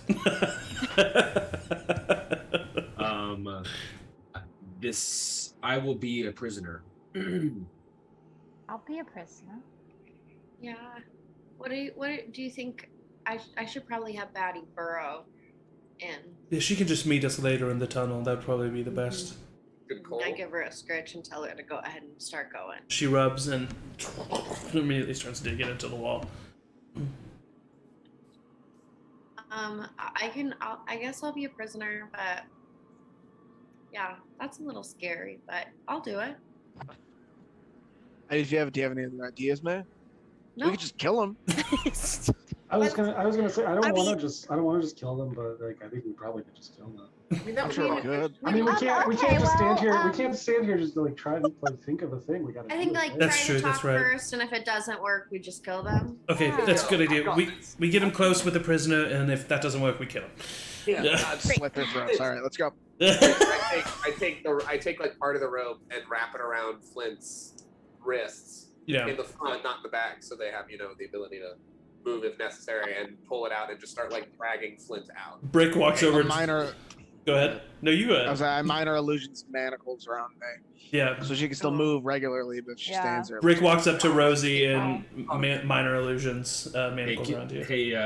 Can we do the minor illusion thing instead of the real rope that you've tied around? It's too late. You're dragged. You're getting dragged. Okay, so as you approach these guards that are in line, they immediately hear your approach as you get within range and kind of turn and look, and you see kind of the leader of these four guard has another set of arms kind of coming out of his rib cage that have these pincers that are both holding on to two different spears as his other hands are crossed, and he kind of looks over towards the approaching people, and he just like starts making these series of like clicks and guttural noises and kind of like does a head nod of like what's going on. I speak in that very guttural, gross voice that will not be wrecking my vocal cords today. But Yes, yeah, that's totally fine. You can speak normal. Oh, come on, Evan. There, last time that happened, I thought I was going to the hospital. Don't goad me. I walk forward and I go, yeah, we found people who were kind of gallivanting as resistance fighters. I didn't want to take the risk, so I brought them in to maybe add them to the sacrifices. Have some fresh sacrifices for you. Chad's just like looking as big and tough as possible. Amazing. Roll deception at advantage. I've been caught. No, I'm just kidding. I don't. Flint, keep your mouth shut, man. Disadvantage. Yeah, no, I'm gonna have to take away a roll. 16?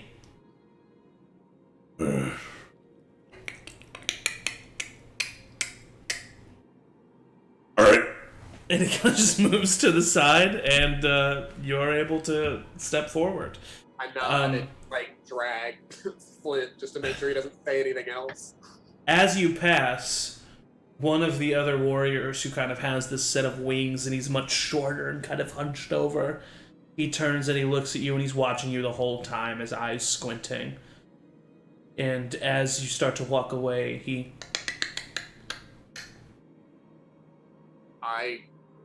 Do I recognize that as anything that Crag had mentioned? Nothing that... I mean, no, but you definitely sense that he's, like, incredulously looking at you. Fuck do I do with that? I don't know. What do you do? So I look like him, right? Uh-huh. I would try and do a little, like, I don't know, a movement that would resemble a bug that only a bug could do with my little disguise. Okay. What would a bug do?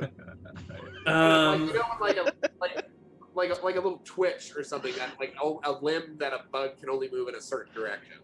Okay. Roll a But not notice, because I don't want to like turn and be like, yeah. You mean me? Like, roll a performance check, straight roll. Uh-oh. That's not that bad. It's an 8. Okay. He turns and he like... Please, can I have some water? He starts to walk a little bit closer and then he like just very subtly like hops in the air and his wings start to drone. Hey, please, can I have some water, Flint? Yeah, I'm dying over here. I punch you directly in the face. He... what is your unarmed strike damage? I think it's like 2. No, it's 1. Okay, so Flint, you take 1 point of bludgeoning damage to the cheekbone. Oof. I go, what the hell? I mean, ouch! I click aggressively and then yank the rope and try to move Flint faster. With the addition of the punch to the face, the creature kind of like lands and stops. And you kind of see it like shuffle its shoulders and like turn. And just kind of walk back to its station. I play it absolutely cool, and when I yank Flint forward, very quietly I go, nice, we know what's up. Damn, that hurt. You're supposed to pull your punches just a little bit. I don't punch that hard, man. And you are able to pass the guards without issue. As you continue down the tunnel. Who is leading this journey down the tunnel? Brick's up front with the compass, but who's up there with Brick? I will say the tunnel is wide enough to where 2 more people can kind of be up there with Brick. So you's up there with Brick, and who else? I'll be up there with Brick. Like I say, I'd probably take the caboose as like Okay. as if we're like ushering all of them to like make sure they all stay together, kind of thing. Perfect. I do switch. As soon as we get out of sight of the guards, I do take the ropes off of Flint and Okay. go, we can minor illusion that, right? My bad, so my bad. Yeah, I can't. Yeah, he minor illusions the manacles on you. And, okay, so Quint and you and Brick make a perception checks.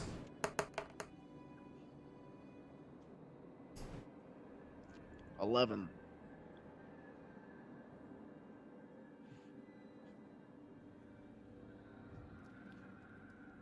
It's a dirty one. Nice. Dirty one. Well, luckily Brick got a 16. So as you are all traveling, the compass is continuing to lead him down the direction of the tunnel, and he stops at one point and just kind of like listens. Wait, do you hear that? And bringing it to your attention with an 11. Quinn, you're able to kind of focus on your hearing, and it sounds like droning and footsteps, and it sounds like it's getting closer. So he immediately starts like kind of looking around, and he's like, I think they're already on their way back. Oh, what do we do? What do we do? On their way back from the execution?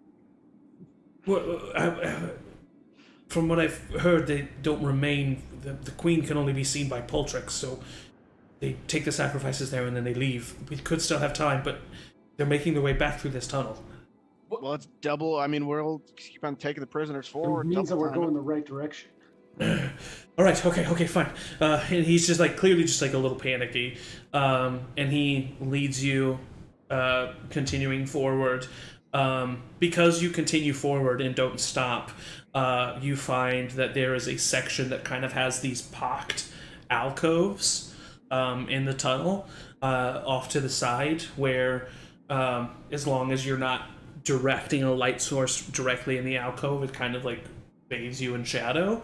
And he kind of looks and he says, all right, we can continue and try to pass them like this, or we can pause and wait here and wait for them to pass us. Say we continue. That'd be my vote. I think the prisoner thing has I gotten agree. us as far as it can.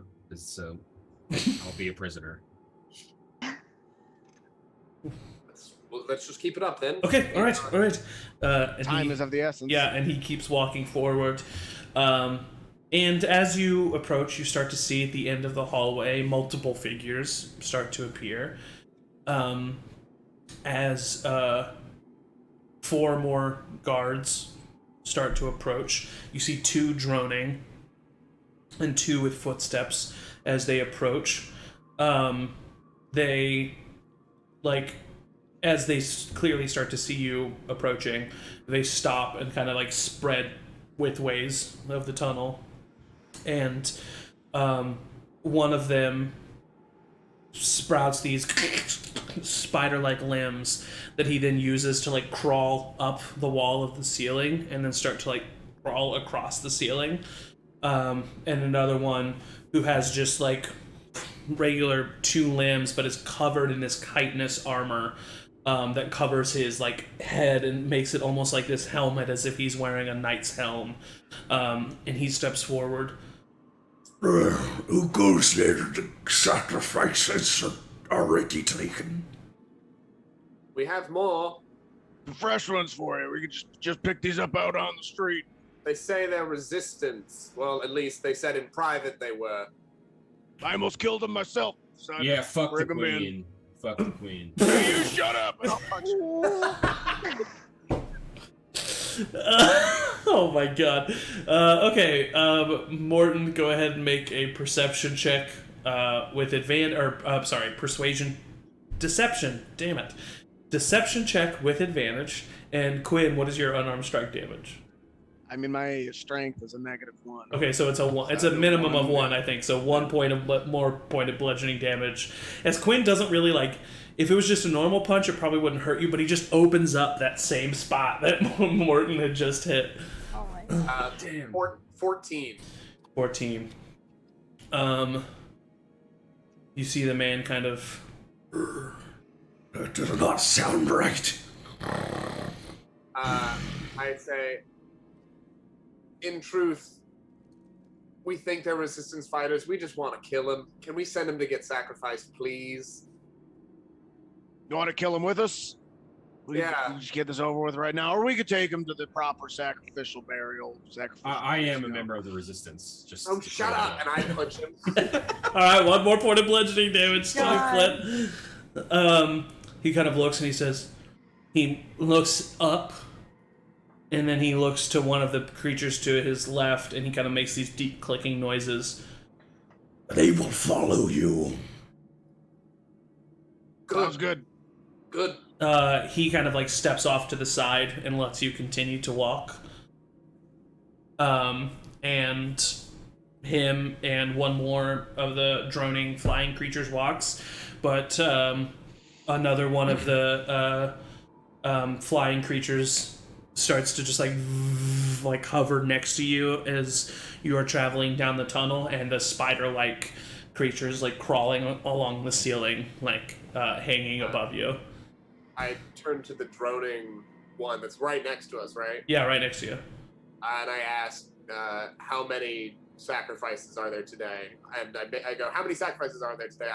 I hope it's a lot. Is the crux of what I say, but I'm not in the right mind to say exactly how I want to say it. But that's kind of how I. He kind of looks over you and he clicks 4 times.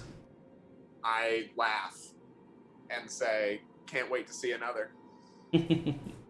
Okay. Does anybody else do anything as these bug insect-like creatures are traveling with you? No? I'd like to see if I can tell if any of them are like wearing like a mask like Triv was. So, Oh, like, yeah, if any of them are fake. I will And say maybe on our side. You can pretty quickly tell, just because of your passive perception now, that no. Okay. These are slimy, definite, real insect-like humanoids. Won't even make you roll for it. As you continue, you eventually start to see this purple glow kind of at the end of the chamber.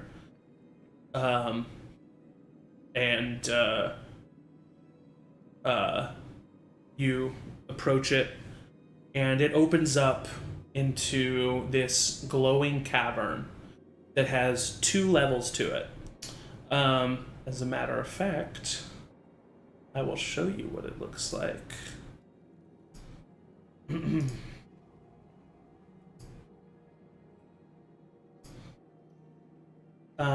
This is what the cavern looks like. Ooh. And as you can see, it kind of has these 2 levels that go further down. There's the one that you're on, and about 15 feet down is the second level, and about 5 feet down from that is the 3rd deepest level. Let me show the stream what's going on. And as you're kind of looking into this cavern, at the very bottom in the center of the pit down here, you see 4 individuals. They all seem to be drow, with their hands tied behind their back, gags over their mouth. All 4 put with their backs to each other in the center of this chamber. The droning bug kind of lands next to you. The one with the spider limbs comes down the entrance and lands on the other side. What do you do?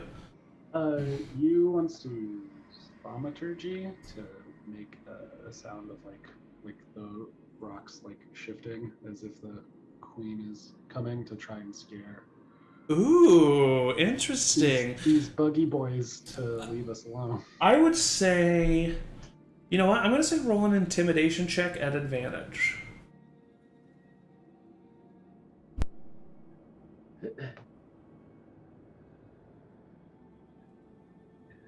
19 and 10. 19 is the higher.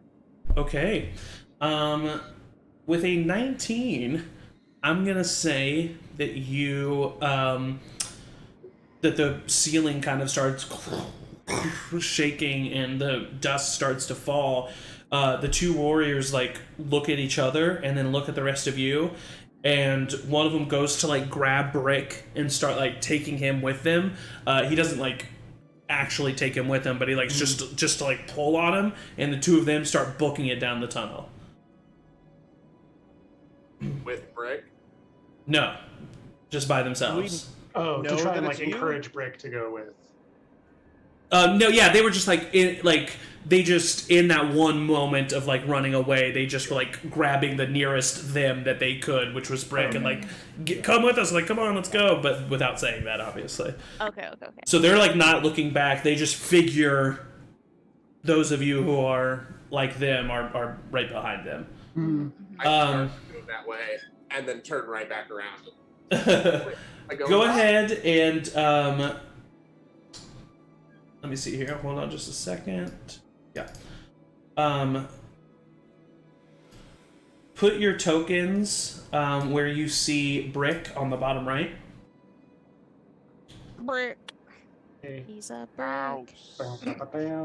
Owls. He's mighty.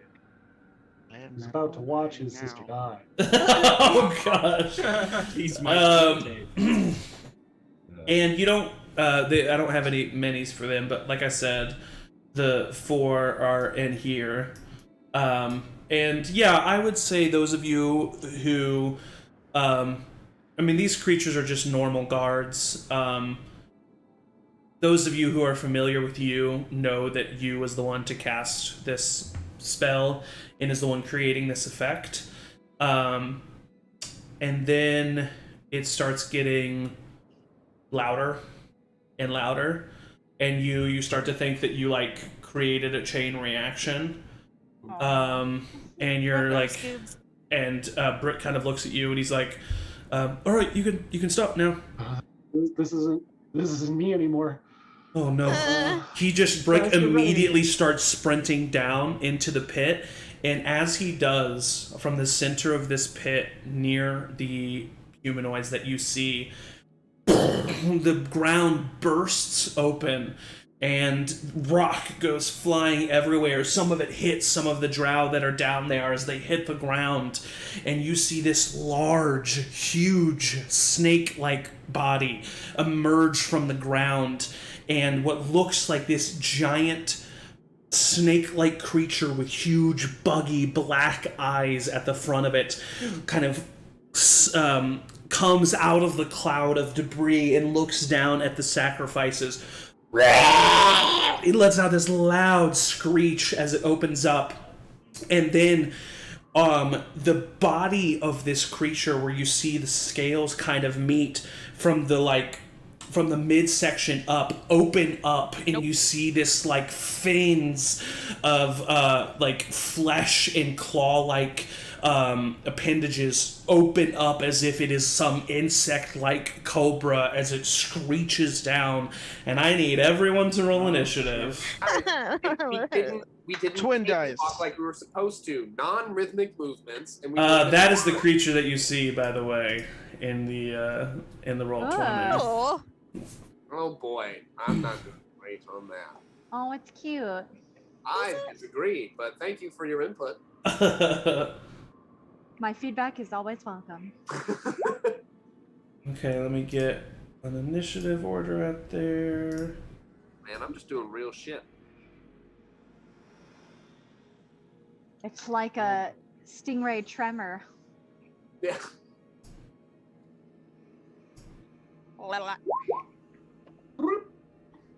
Flint can go twice. No, I will remove the other Flint. Sorry. No, you're good. I forget that you have your thing. It's for all the punching we've done of your face.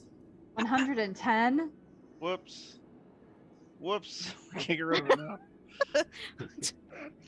I have a plus 103. Wow, it's a pretty bad roll, all things considered.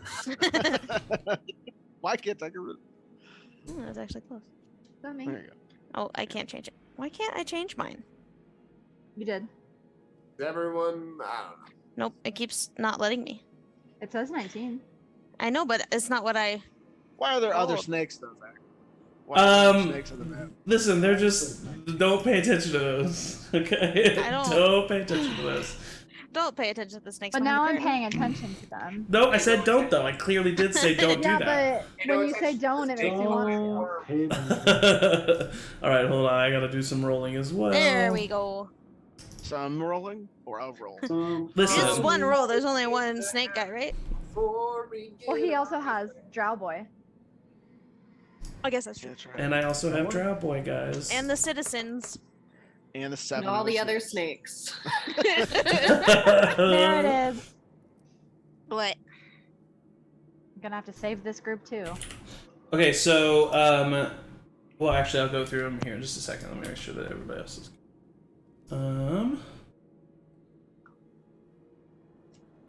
Okay. And then...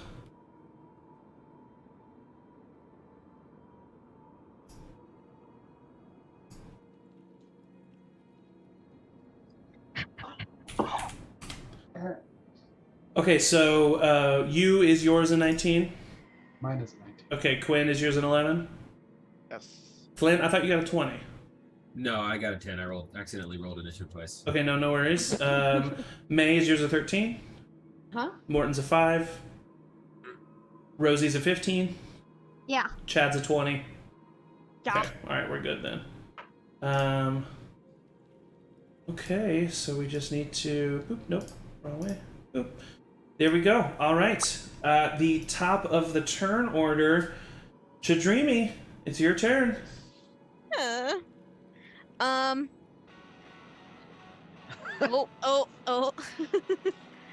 So where are the innocent drow that are about to be eaten?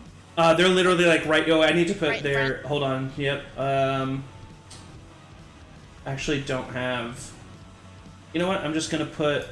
This is going to represent the. Oh, that needs to be bigger. This is gonna represent the people. They are right there. That's all 4 of them. Here's the church and here's the steeple. Okay, people. Okay. So it would be.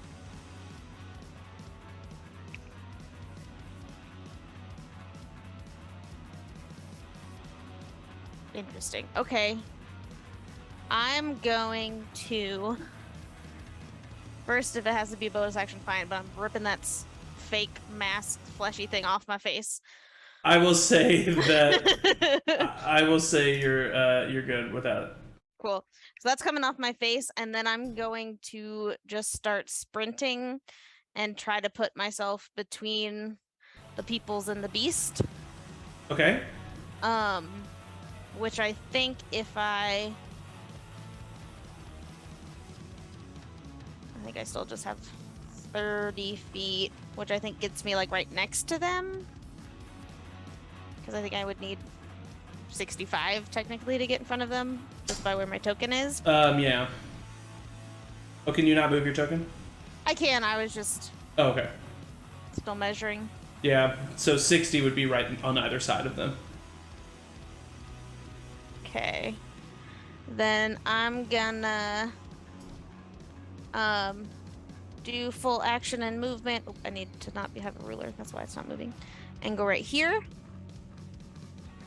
And then action, movement, bonus, action.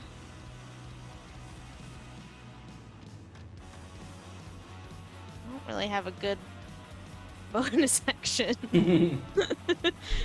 Then I'll just use my bonus action to kind of turn to everybody and say, "Get behind me!" and like try to make myself like wide and block them and like have my scimitars out and ready, but that's all I can do.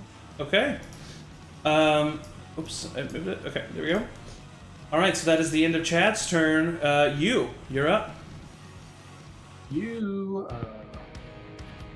moves also dashing all of 50 feet.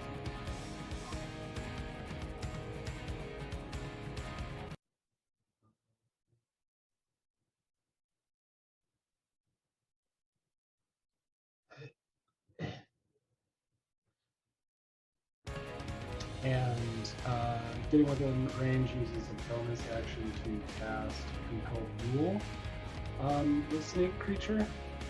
Okay. That is a wisdom? Hey, over here! It is a wisdom, yeah.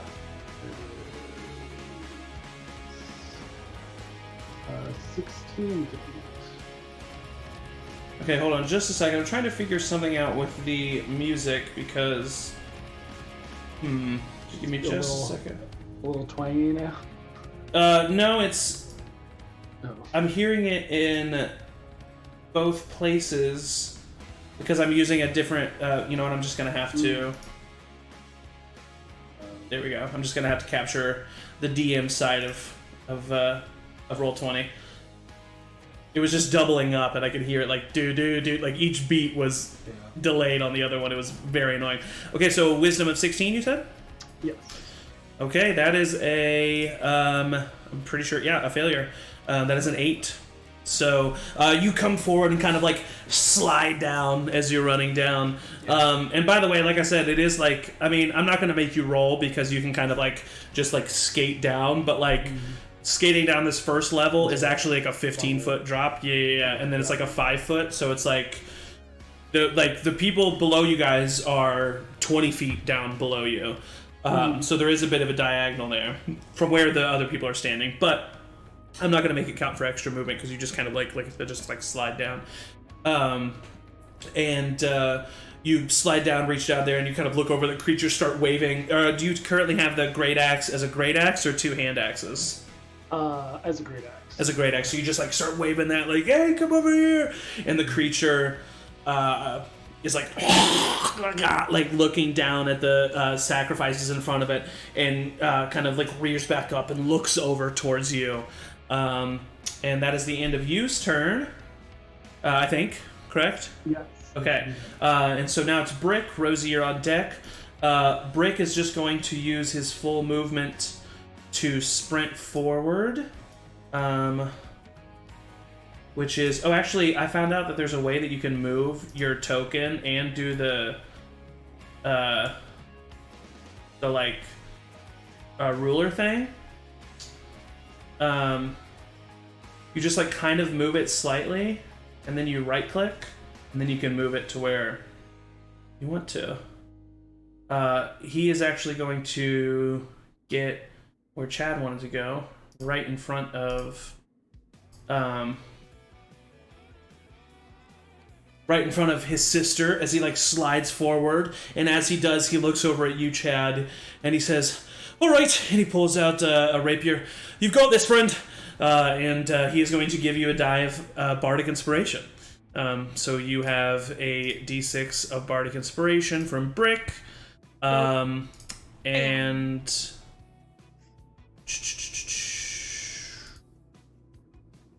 where's that at? Okay, here it is. So that is Brick's turn. Rosie, you are up. May, you're on deck.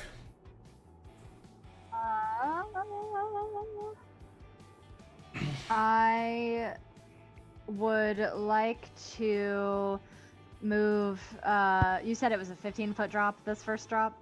It is, but it doesn't count as 15 feet of movement. You just drop down 15 feet, and you kind of just... You don't have to roll for it either, because it's just kind of like a slide down. Yeah, I'm gonna, like... Upon seeing you go forward, I'm gonna also like scramble after them and get to about here. Okay. But not yell after them or anything, just like quietly following them. And then in order to try to give everybody a little bit of advantage, I would love to cast Fairy Fire on the little monster guy. So it's a 20-foot cube. I'm going to outline it in violet to match its pretty little color scheme here. And it now has... it has to make a dex save. Okay, so let me see if it makes a dex save. Not the most dexterous creature.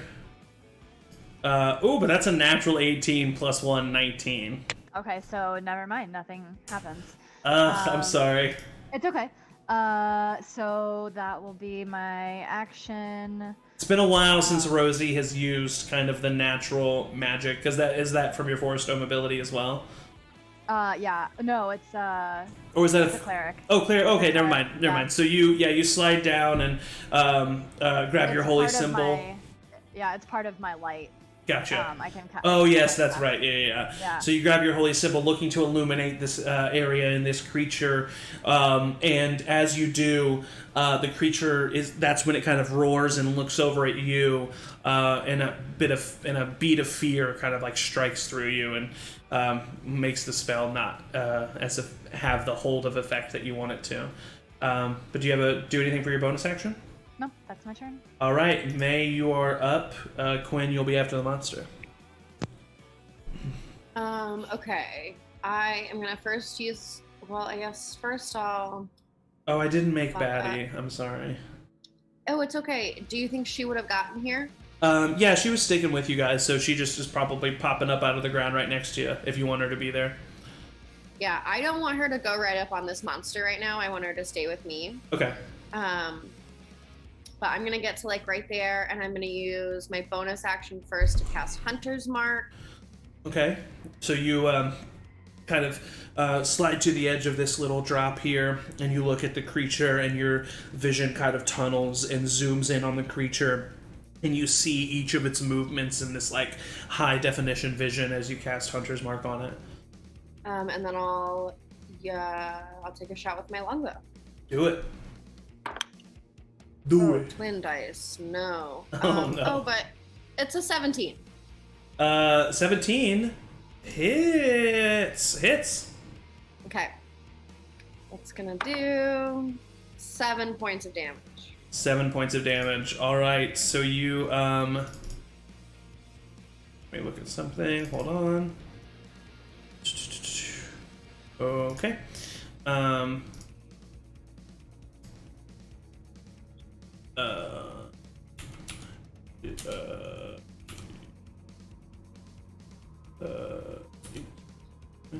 Yes. Okay. So you take the arrow, pull it back, let it fly. It hits into one of these like fleshy wings of the creature, definitely causing it damage, but also barely seems to notice.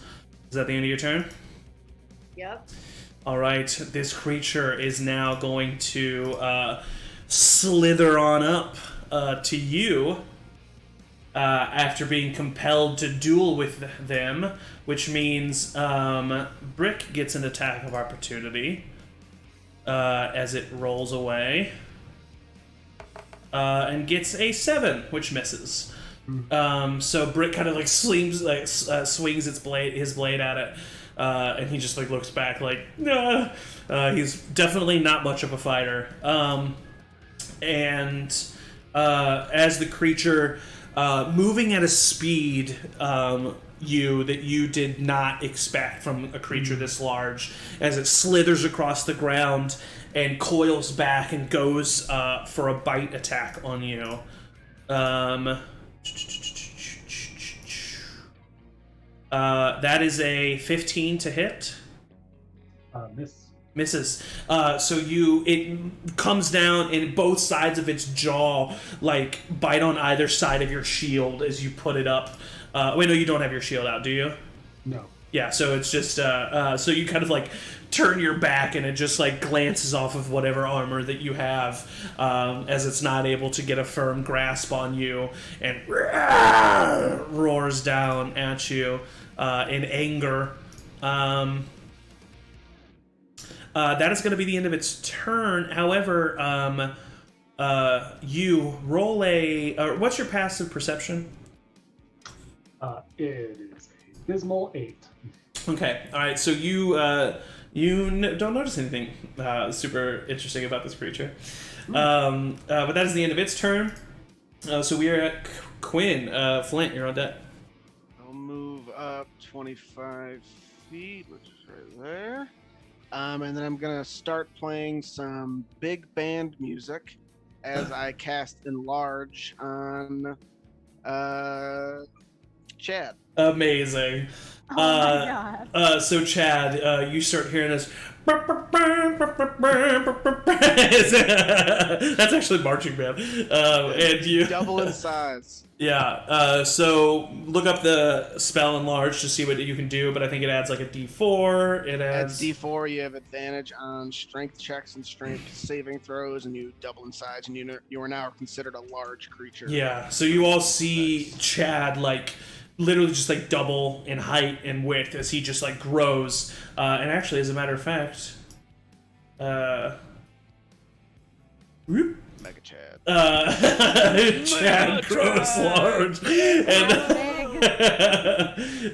this creature is actually it's just a small token. Actually, you know what? As a matter of fact, it is considered a huge creature, so I'm just gonna widen that boy up just a little bit. Widen that boy up. Amazing. Is that the end of your turn, Cuinn? I will bonus action. I will inspire May with her favorite big band song. Okay, amazing. May, you're like, ugh, in the mood. Amazing, I love that song. In the mood. That is the end of Quinn's turn. Flint, you're up. Morton, you're on deck. Okay. I'm gonna run forward my 25 feet, my short dwarvish legs, although comparatively long legs compared to this group. And then Flint, embrace being a bad boy, Flint. And I'm gonna look at the creature and I'm gonna say, evil creature from the pits of hell, come back from whence you came. I'm gonna cast Hex on it. Okay. So you come forward and you cast Hex on this creature. Does it need to do a saving throw? It's nope. Okay. Spell ends, deal extra 1d6 necrotic damage. Also, choose one ability when you cast a spell. Target has disadvantage on ability checks made with the chosen ability. So I'm going to choose Strength. Okay, so you notice this creature very similar to Maewyn. You kind of like zoom in on the creature, except like where her vision kind of tunnels and blurs, everything else gets this like shadowy kind of fluid exterior except this creature, and you kind of zoom in on it, and you feel the strength of this creature from the spell, and you use this spell's ability that you don't even quite understand how it works to squeeze on that strength and kind of weaken it. And that's your bonus action. Do you want to use an action? Holy shit, that worked. Look around. And then with my action, I'm going to cast Eldritch Blast. Okay, yeah. Roll for attack. A natural 1. Okay, roll again. 14. 14 misses you as you shoot an Eldritch Blast, and it kind of lands on the ground between you and the creature. I've never done that before. Yeah, you just kind of like you point your hammer at the creature instinctively, and your hammer kind of like glows as if it's heating up, and that glow kind of like brings itself to the tip of the hammer and then extends outward and shoots towards the creature, but unfortunately misses this time. The force of the blast knocks me on my ass. Amazing. All right, Morton, you're up. Chad, you're after something. First thing I do, I'm gonna cast False Life on myself. Okay. I translated that in the secret book that I've been definitely reading. Okay. What is the effects of False Life? I get a 1d4 plus 4 temporary hit points. Perfect. Which is 1 hour. Okay. So that's 8. Okay. I assume somebody is gonna fuck my shit when I'm not looking. So I'm just gonna make sure I got those 8 temporary hit points, and then I'm going to move as stealthily as possible toward 40 feet to get behind this like crystal. How high is that crystal? The crystals are only about 2 to 3 feet high, but there's a lot going on. Go ahead and roll a stealth check to see if you can kind of get in behind that crystal without being seen. Balls. That's an 11. An 11. Okay. You are unsure if you've been seen or not. Yeah, but I do that. Get over there, and that's, I believe, all I can do. Yeah, you have a bonus action if you want to use it. Oh, yeah. Oh, wait, no, a bonus action is hiding as a cunning action. That's right. So that's, yeah, that was your bonus action. Yep. Okay, cool. So, now, out of the ground from near where the creature was, these 2 other very similar looking creatures, we're going to use these snake tokens for them, appear out of the ground, very clearly looking like infantile versions of this larger creature. And the first one is going to slither its way. Actually, these are a little bit bigger too. So it's going to slither its way over to Chad. This one is going to slither its way over to Rick. And they are going to take attacks. Bad BBs. To Chad is a 19 to hit. Yep. It does 6 points of bludgeoning damage to you. And it wraps itself around you. And you are currently... Wait, no, that was just a bite. So it just bit at you. So it was 6 points of piercing damage, I'm sorry.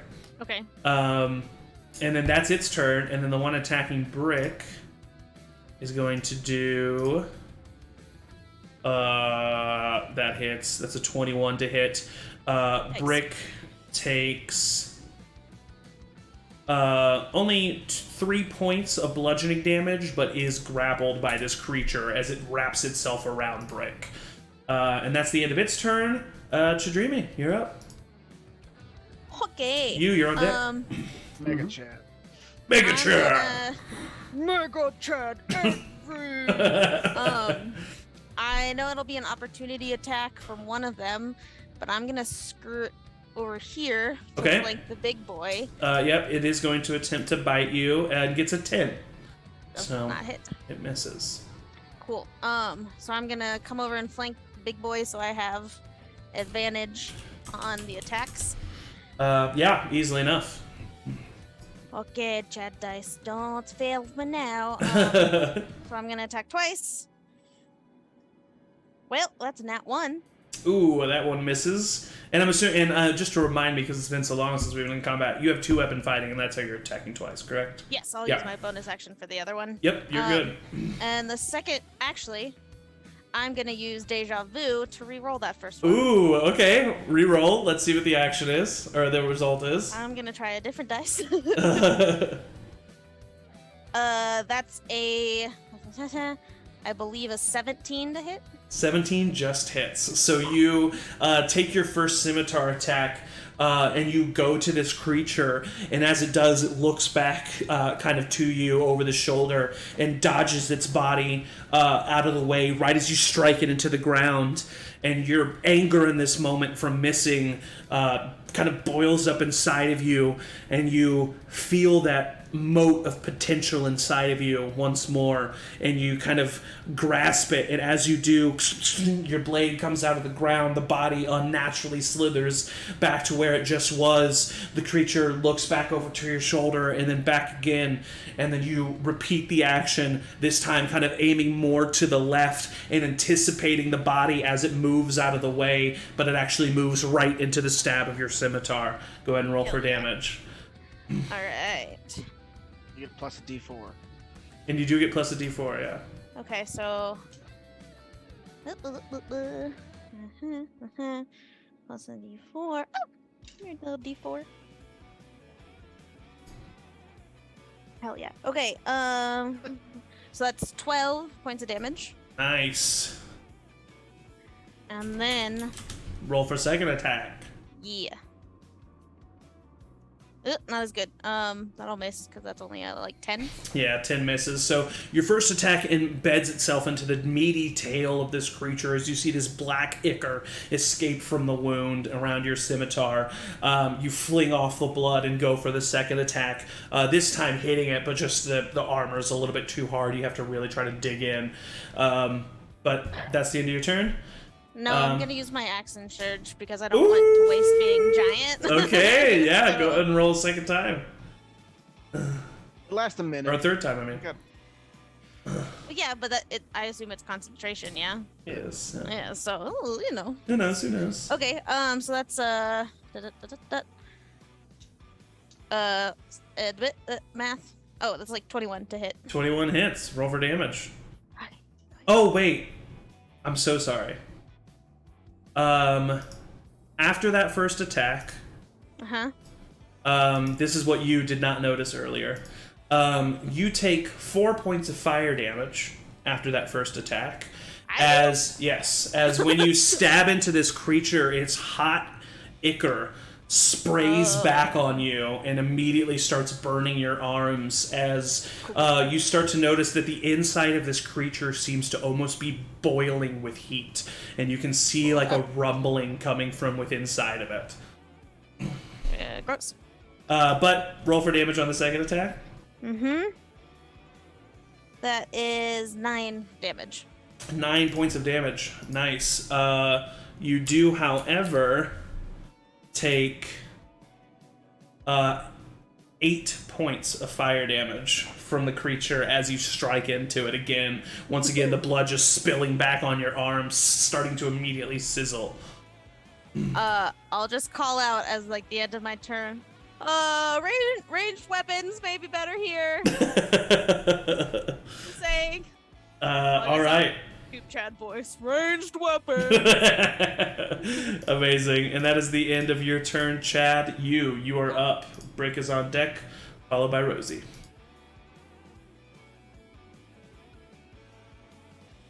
You is gonna do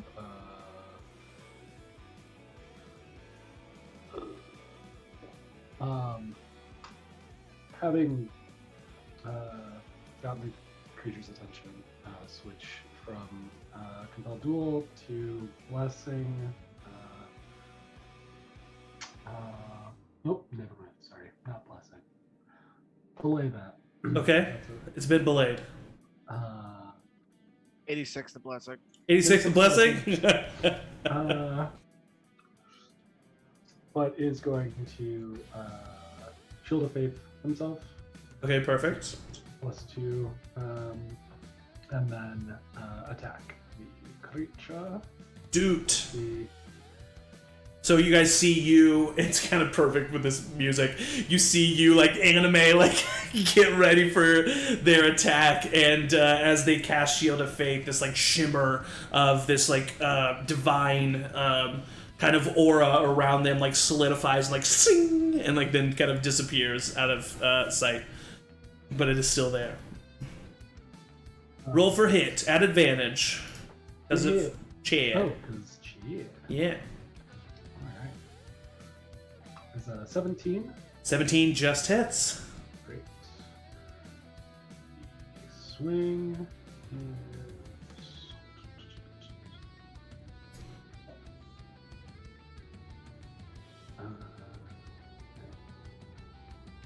I like when the dice rolls behind the stuff.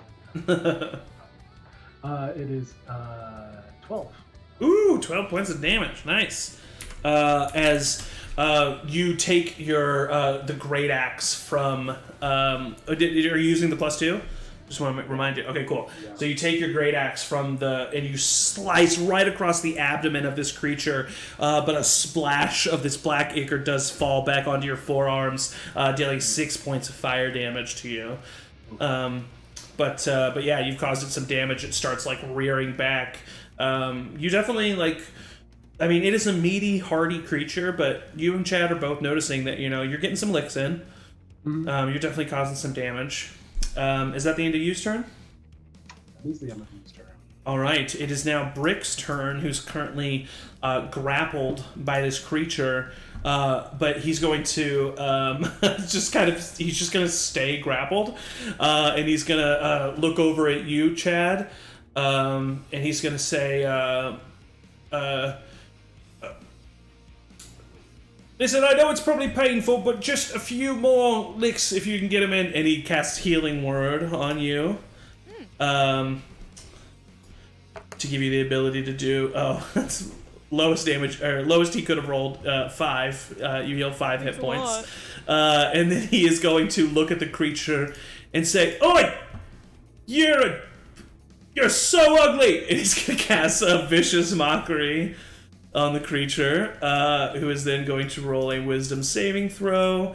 They get a natural 20, and so I'm pretty sure it does not take half damage. It does not. So the creature just like looks back and just kind of like, if the creature could roll its eyes, it does, and then it looks back towards you. And that is the end of Brick's turn. Rosie, May, you're on deck. Okay.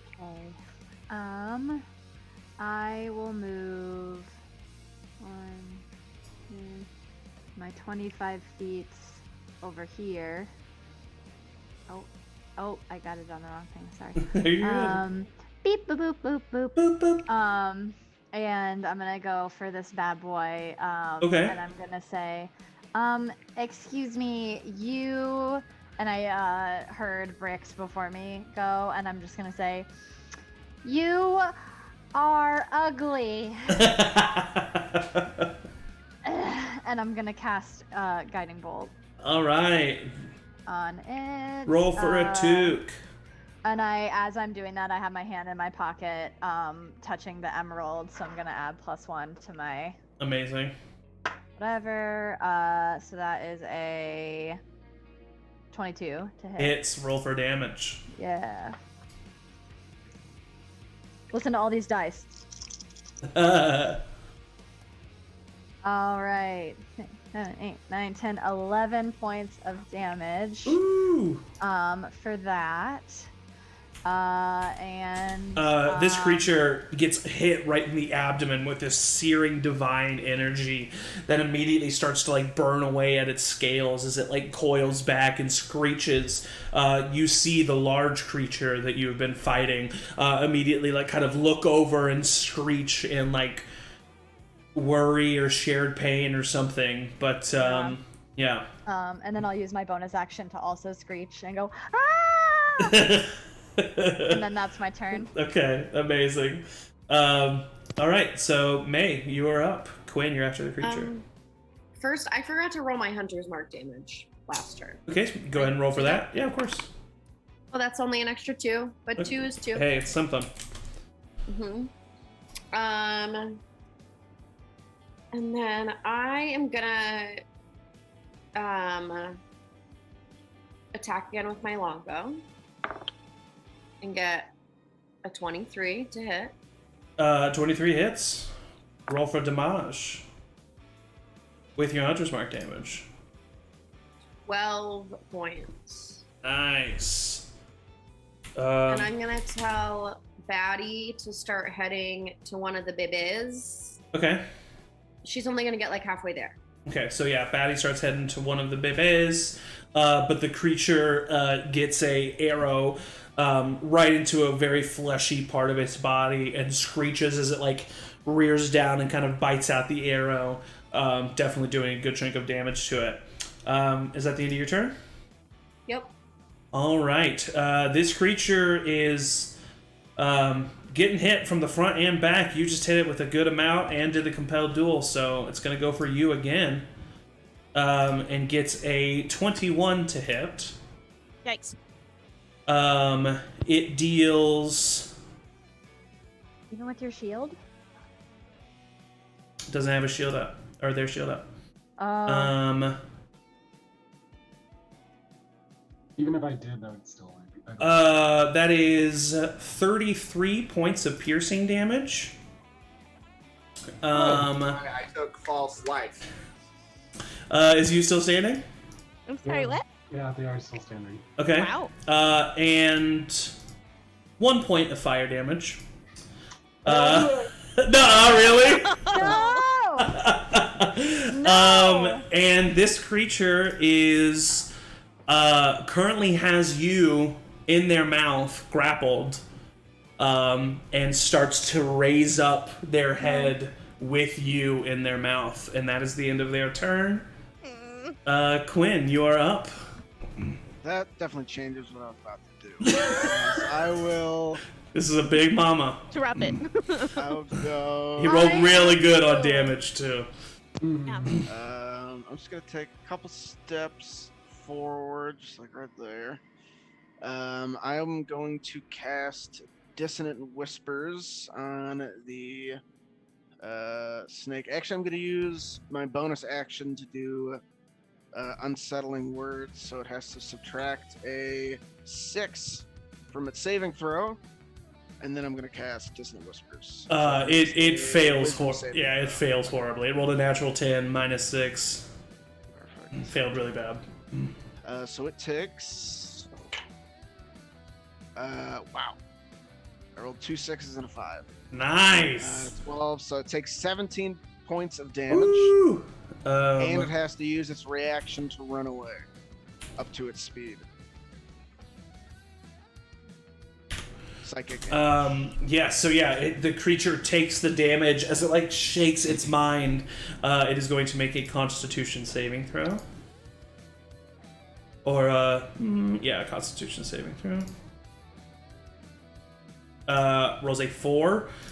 So we're not going to say you takes any damage, but you is dropped out of the creature's mouth as it like falls backwards, and it needs to take its reaction to immediately get further away from Cuinn. Yes. Which means Chad would get an attack of opportunity. Yes. However, it doesn't say how this creature needs to run away. So the creature jumps up and immediately burrows into the ground 20 feet, but you do still get an attack of opportunity on it. Okay, all right. That's a 17. 17 hits. Roll for damage. And I'm still giant.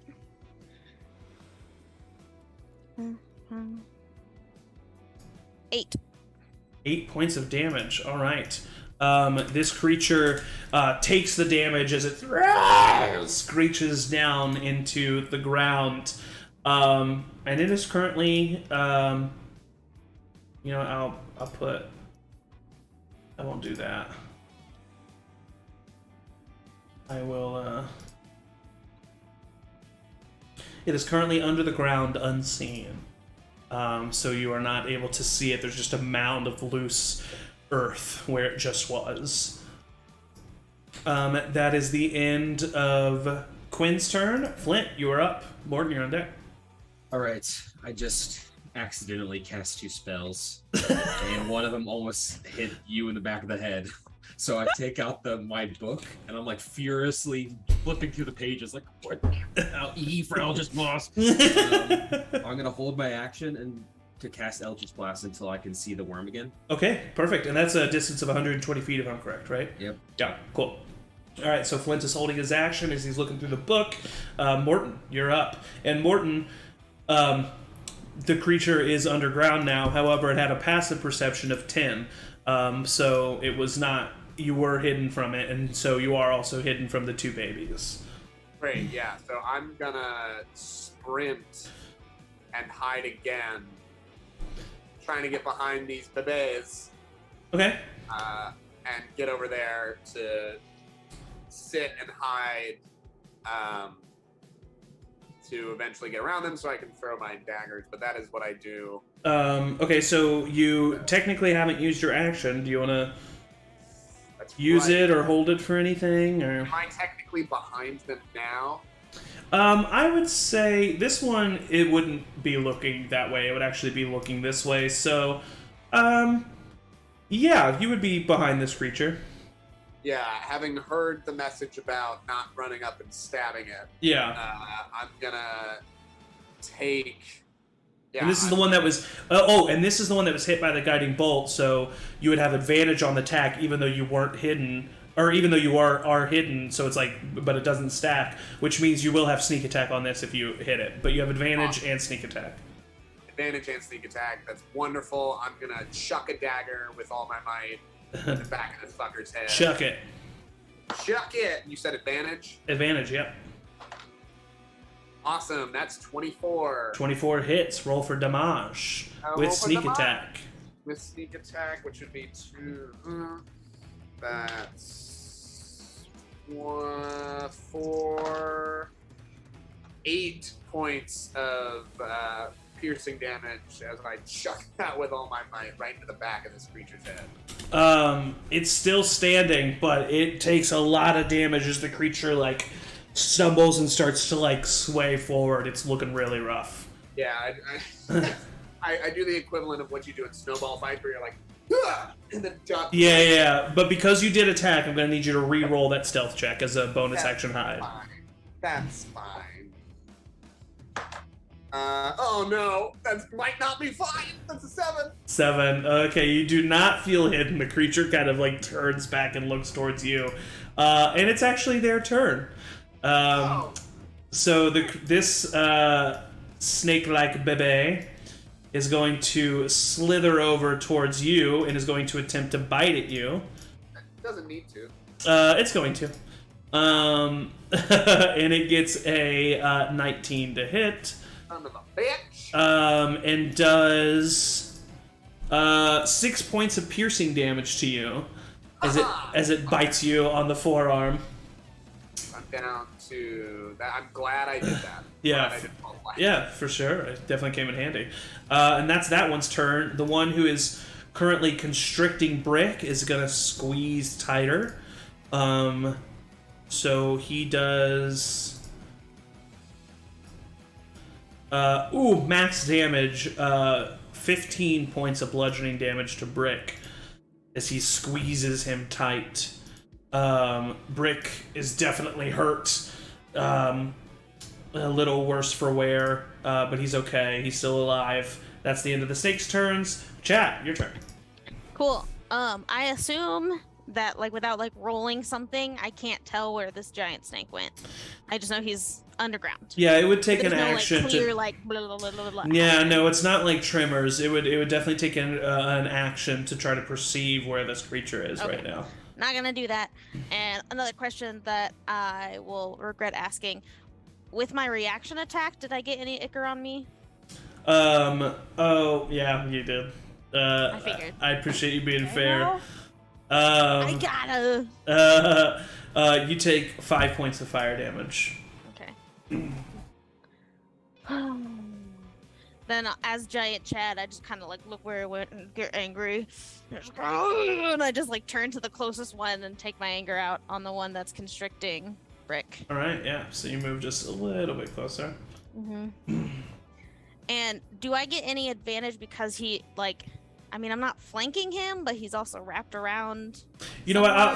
Well, you know what? I would say yes because he is standing still, but no because you're also trying not to hit Brick.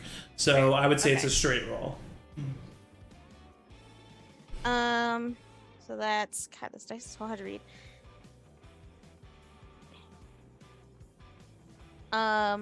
13 to hit. 13 hits. These guys are a lot less beefy than their mama.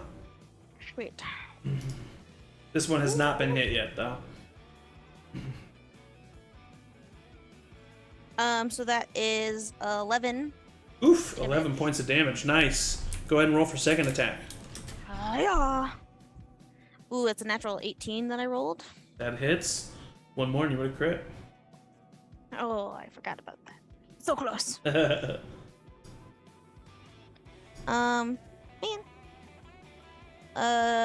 7 points of damage just that time. 7 points of damage. Okay, this creature is also looking very rough. It's looking in pain, and you don't know exactly where it's coming from, but all of you do hear this loud screech as this mama bear or mama snake, horrible insect creature, is getting angry. That's the end of Chad's turn. You, I need you to make a death saving throw for me. Oh. Here we go.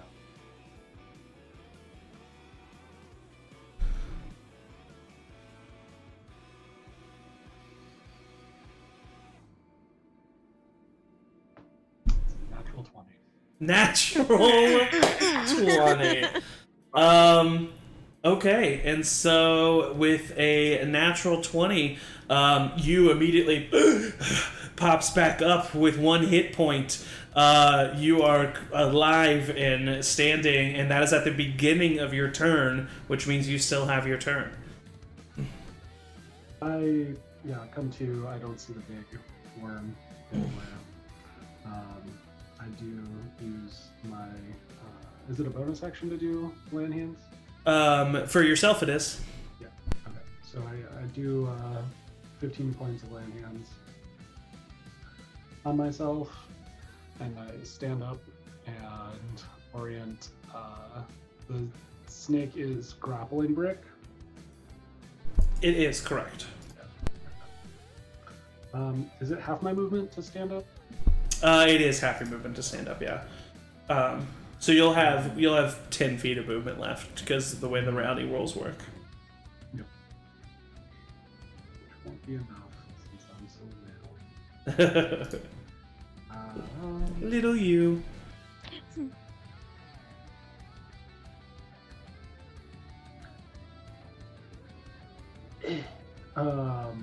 I guess at this point in time, I will bless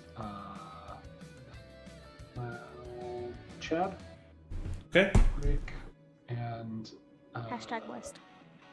Morton at this point in time.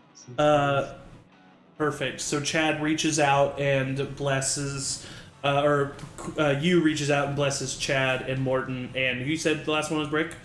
Mm-hmm. So you all have a D4 added to attacks and saving throws. So Chad, you have a D4 added to attacks and damage in your enlarged state. So you all kind of feel this, like, you see you pop up from their unconscious state and look towards all of you, and you feel just motivated and inspired by that. And that is the end of you's turn. It is now Brick's turn, who is going to attempt to take his rapier and, like, cut out of this snake. One thing I've never understood about being grappled is that your attacks aren't at disadvantage, so he's just going to roll a straight roll. And gets a 24, so that hits. And you see Brick using the inspiration from you take out his rapier and just start slicing down, and he just completely cuts through this snake creature using the damage that Chad already created, and that creature is dead as it slithers off of its body. If she could use her reaction right now, the mother would, but it has been used already by Dissonant Whispers. So that's the end of Brick's turn. Actually, no, Brick is then going to look over at you, and say, I can't thank you enough. And he's going to cast Healing Word on you. And you heal 7 hit points. And that is the end of Brick's turn, except Brick is just going to step in front of his sister and the other snake that he can see, and that's the end. Rosie, you're up. May, you're on deck. Well, considering I was going to run over and do Cure Wounds on you, but they took care of themselves, and then my second course of action was to cast Bless on all of the people that you cast Bless on, so that's taken care of. Was there anything on the snake that I would have seen that, like, was not a part of its, like, organic nature, that I could recall in order to cast, like, locate object at all, or was it pretty naked? It was pretty naked, yeah. Oh, God. What am I here for? You can hold your action for a guiding bolt for when you see the creature again. Fine.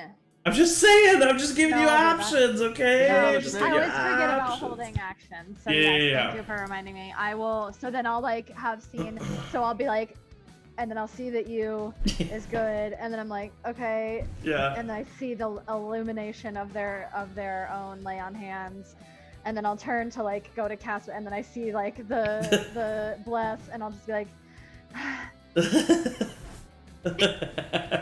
and I'll stand at the top of my little perch. I'll move a little bit. I'll move to, like, the edge of the cliff and just be like, and, like, scanning for the Perfect thing to cast as soon as I see it. All right, that is Rosie's turn. Maewyn, you're up. Can I have Batty go first, or does she have to go after me? Batty can go just during your turn order. And I will Okay, we'll just say that Batty can get up next to that other snake for sure. Okay. So she's gonna take her 2 attacks. She's gonna bite first.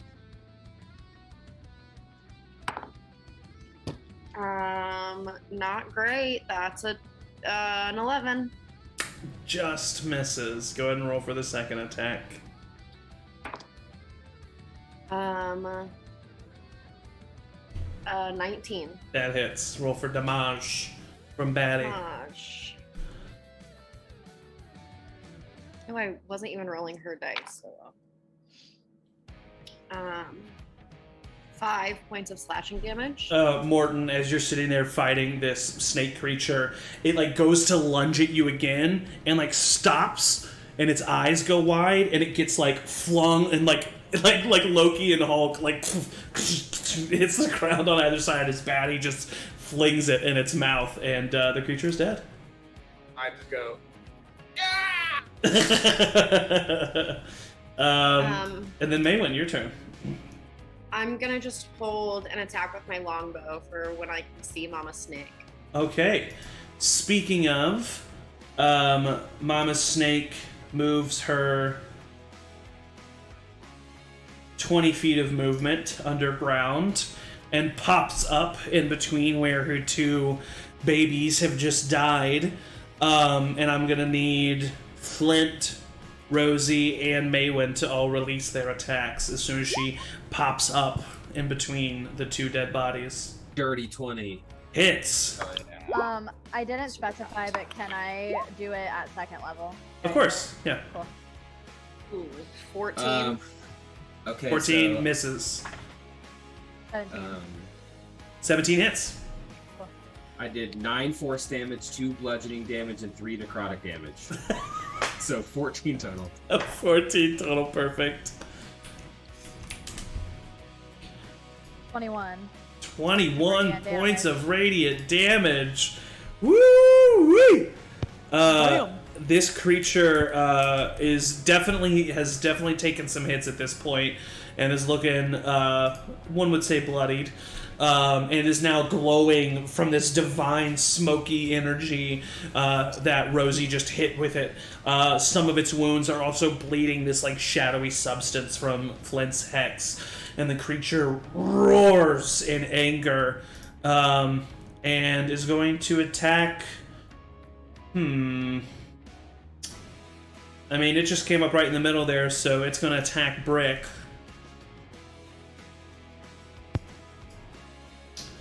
That is a 28 to hit, so that'll hit.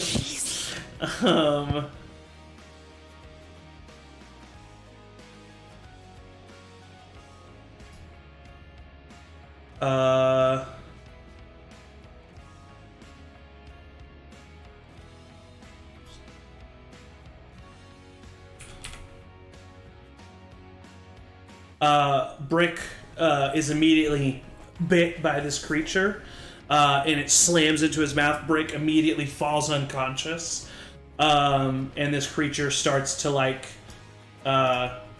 once again lift its head up and start to lift Brick up into the air, and that is the end of its turn. And Cuinn, you are up. Flint, you're on deck. Alright, I'll roll down. And kind of do the old Han Solo, like roll and shoot with a hand crossbow. Amazing. Yeah. You have advantage on this from the guiding bolt, Oh, sweet. because that is the next attack that happens on it. It's 23. 23 definitely hits. Roll for damage. And that is 4 points of piercing damage. Okay. Who's after me? Flint. I will use my bonus action to just charm Flint by singing him an old mining song that I heard him humming the other day, and just try to Amazing. fire him. Hell yeah. That's my turn. I give you thumbs up, yeah. Amazing. All right, that's Quinn's turn. Flint, you're up. Morton, you're on deck. All right. I'm full bad boy now. Full bad boy. My Eldritch Blast has drawn blood. But I am listening to some of my favorite music, so I'm kind of even keeled. So I'm just gonna Eldritch Blast again for my safe distance away. 19 to hit. 19 hits. That's going to be 13 total. Nicely done. Maewyn, roll a perception check for me. Okay. It's a nat I one. don't like it. Okay. Oh. Cool. You notice nothing about Morton or Flint as he casts the spell. Oh no. Morton, your turn. You're up. Oh wait, no, Flint. Do you move or do a bonus action? I apologize. I look at myself. Do I notice anything about me casting that spell? Yes, you do. You notice from your hands, it looks at first as if you have it looks as if your skin is the same as a dry desert ground. There's cracks that have formed in your skin that seem to be crawling from your fingertips down your hand and like up your forearm right after you capture the spell, and then they start to fade a little bit. But it looks like, you know what I'm talking about, like the cracks in like a desert sand, how it's like almost like hexagonal kind of like shapes and designs. It looks like that's what your arm is for a second as it then starts to fade away. Dude, you need some moisturizer. Yeah. I have eczema. Jergens. Jergens. I started to do list for moisturizer. Okay, amazing. All right, Morton, you're up. Yeah, I after cheering on Batty, and maybe if they're close enough, doing a little like high. Oh paw. yes, of course. Batty definitely accepts a high paw. Yeah, I take my. She other like dagger, boops your hand with her nose. Like, yeah.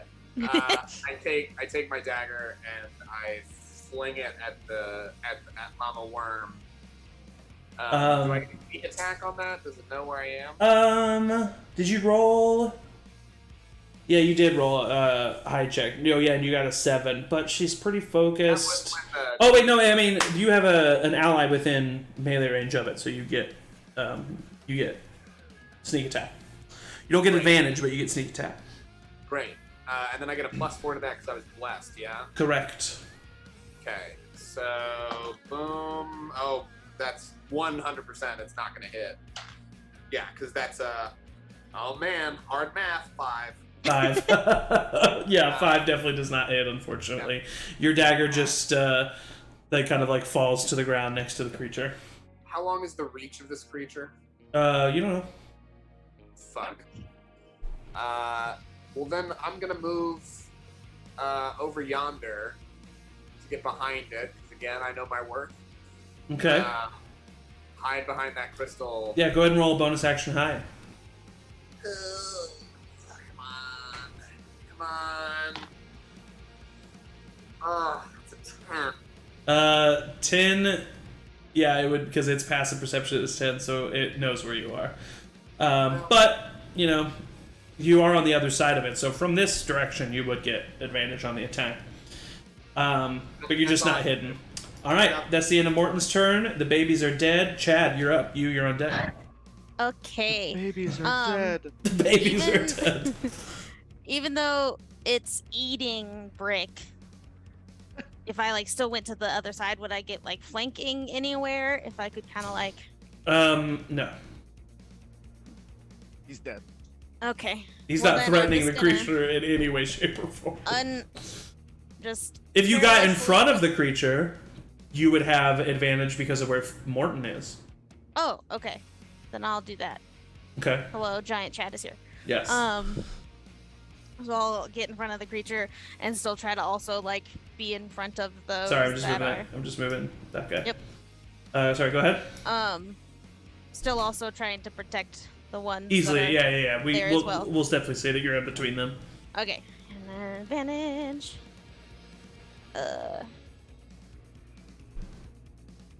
It's a 19. 19 crits. 19 is a crit for you. So go ahead and roll damage first. Okay. Oh man. So that one's just 9 points of damage. Okay. So you go to attack this Oh, wait. creature. Go ahead. If it would be doubled, it would be. Do I still double the D4? You do double the Double d4 all as well. dice. Okay, double so all then dice it's- rolled, yeah. Then it's 15. 15, okay. Which it was 9, right? Yeah, and then I had a Okay. +3 outside of the dice, so. And then you, what were you gonna say? Was the number on the dice a 19? Yes. Or Yes. was it okay, cool. Never mind. Yeah. Number on the dice was a 19. Okay, so you smoke this creature with a scimitar hit, really opening up its abdomen, causing a good chunk of damage to it. You also take 4 points of fire damage from the ichor that sploos back on you. The creature is definitely looking rough right now, and it's starting to seem a little panicked. Does anything special happen with the 19? You said something special. Oh, yes. So you go to attack this creature, and this creature has the ability to move, extremely fast. you kind of focus your energy, and as you're going to attack this creature, as you're preparing, you feel yourself take in a deep breath. And as you do, for a second, the world kind of slows around you. And you see, like, you can see Morton behind the creature, like, ducking behind the, like, behind the gym.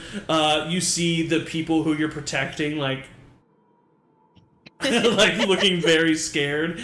And in that moment, the creature kind of, like, moves in a direction that you can, like, kind of see it going. And you prepare and you strike forward in time. Catches up to you right as you strike into the creature, causing it a big chunk of damage as you were able to really wait for the perfect moment. Dope. And second attack. That was just the first attack. Yeah, it was. Good lord. Rosie's like, Ooh. when's it gonna be my turn? Nat 20. No way! Are you kidding me? It was Oh a my 2 and then a nat 20 because of advantage. Oh my god, okay. Roll for damage. Jiminy. This one's just your adept fighting. Yeah. That gives you the ability to get this one. Oh wait, no. Do I wanna Okay. be a bad boy? So that's 14 that time. 14. Nice. Okay. It's looking rough, but it's rough comparatively, but it is, yeah, it's still up. And do I take damage? Oh, yep, thank you for reminding me. Oof. 7 points of fire damage to you. And that is the end of Chad's turn, I'm assuming. Yes. Right? Yep. Yeah, I don't okay. think I can do anything else. You could do bonus action. Wait, no, you did your bonus action attack. Never mind. You're up. Brick is on deck. He moves up to the creature. As they walk up, they do. Oh, by the way, the creature succeeded its Constitution saving throw to keep a hold of Brick. Sorry, go ahead. Use the feature Harness Divine Power, so I gain back a spell slot. Ooh. Which I expend the use of my Channel Divinity. Okay. To do that. So that way, when I attack this thing, I can also Divine Smite it if I hit. Yeah. I love that Channel Divinity is like. I mean, sometimes it'll specify that it's an action, but it's also just like a thing that you can do, which is dope. Yeah. 19. 19 hits. Yeah. Roll for damage. Cool.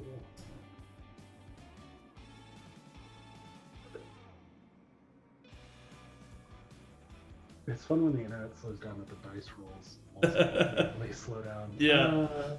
It's 13 plus a d8. Oof.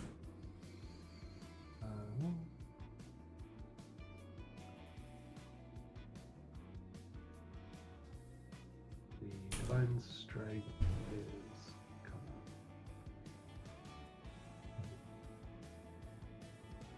Damn. An 8 and a 6. So 14 more points of damage. Oof. Okay. All right. I mean, this creature's still standing, but barely. Let's see if it can survive this Constitution saving throw here. That's a nat 20 on the Constitution saving throw. So it does keep a hold of Brick. But this creature is now bleeding from multiple orifices. Ian, you do take 4 points of fire damage. From the splashback from the creature, but you see you swing this great axe that is kind of like shrunk down to their size and immediately embedded into like the meat of the creature, and then after they do so, there's this pulse of energy that kind of shoots the axe back out, but also opens the wound, creating a large gaping gash where the creature definitely seems to be like favoring now. Is that the end of Yu's turn? That is the end of Yu's turn. All right, Brick is going to make a death saving throw. Okay, I'll just do it over here. That is a 9. That is a failure. That is the end of Brick's turn. Rosie, you are up. Maewyn, you're on deck. You said brick is still in its mouth, or it's? Yes, it is in its mouth. God, he just wants to nom everyone. Okay. Black hands. Okay, that changes what I'm gonna do then, because I don't want to hurt Bricky Boy. Okay, I am going to scuttle. Please go.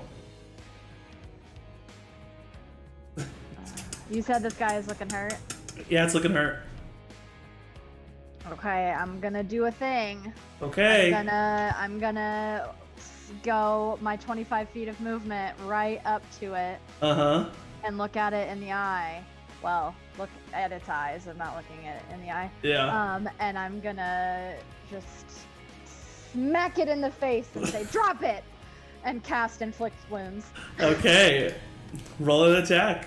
Okay. Don't fail. I'm gonna give you advantage as guys. well because of Morton behind it.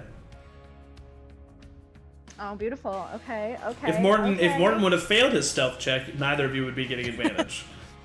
You're welcome. Or if Morton would have succeeded, I bet. 23. 23 hits. Roll damage. And it's 3d10 necrotic. Kill it. Kill it with fire. Well, necrotic. So that is 18 points of necrotic damage. You look at this creature as it kind of swings down its head, and you shout up to it, "Hey!" And it looks over at you, brick unconscious hanging out of its body, and it kind of leans down to you. This you can see its abdomen shaking from the gurgling that it's doing, and you look at the creature, and you take your hand back. And you say, "Drop it!" And you go and you swing and you slap the creature in the face. And immediately it looks back at you. And then kind of opens its jaw. And Brick kind of rolls and falls out. And the creature starts slithering back. And you see a handprint, a tiny gnomish handprint on the side of this creature. The fingers start to grow and expand in these tendrils of black divine energy that grow, and the creature starts screeching louder and louder as it backs up, and it starts trying to dive into the ground and gets about 5 feet into the ground before it just slithers and stops moving, and the ichor just continues to pour out of it. And then you hear this rumbling kind of echo throughout the entire cavern, and all of the purple gems that are around you go out, and you are surrounded in complete darkness. I'll immediately cast light if I can. Yeah. Cast light. It'll surround everybody that is in my light. I think it's 20 feet. Yeah, easily enough. Everybody within 20 feet of Rosie immediately starts being able to see again. Can I move? Would I see that there is light down there? Yeah, of course. Yeah. And it, yeah. Is Brick unconscious, you said? He is currently unconscious. As a matter of fact, he's going to roll another death saving throw. I was going to say, can I cast Spare the Dying on him? Yes, you can after this death saving throw, which he succeeded. Okay. I'll I'll have one hand on my cane with the light on it, and the other hand cast Spare the Dying. This drow woman who none of you know, who seems a little bit younger, runs up. "Oh, Brick! And she runs up and grabs and puts him in his her arms. I think he's gonna be okay. Are you sure? Is he alive? Yeah. If I trust Dune, and I do, he's gonna be okay. Oh, okay. I do go up and give it my last 5 land hands. He kind of he looks over at you, and says, "That's the second time you've done me a favor, my friend. Thank you.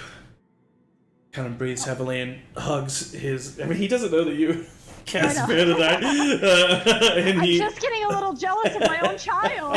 and he goes and he hugs his sister, and they just like embrace. Enough time has passed now where Chad, you kind of shrink back down into size because it's only a minute, right? Yeah. Yeah. Chad is visibly upset that he's now not right. Buddy. I hate to be a bother, but do we think that the fact that the lights, the crystals went out and there was a big rumbling mean we should get the fuck out of here? Yep, absolutely. Yep, Yeah. that sounds Yeah. like a good plan. Is it Yep. still rumbling, or did that go? Nope. It's not Just that so- one? It is not continuing to rumble. Oh, I okay. still don't like it. Yeah, to Yeah, we should go. We should get the fuck out of here. I put on my Yep. and go back to the... I like usher all the rest of the people too. That like.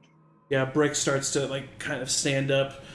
As you get up and climb out of the hole, a little bit further away from the tunnel entrance, because combat is 6 seconds per round, about 36 seconds have passed.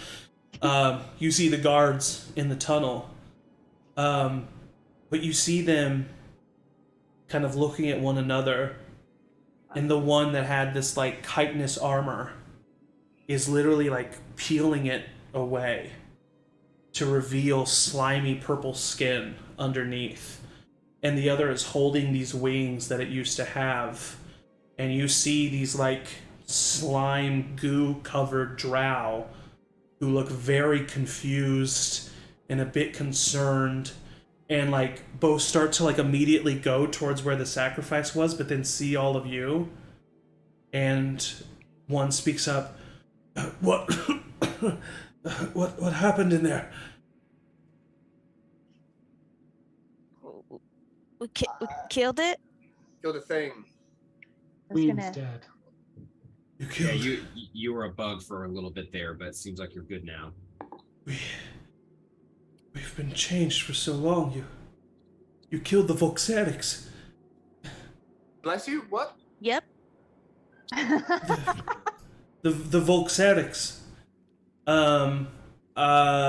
You and Rosie both make history checks. As people who would maybe have come across this name before. You said history. Yes.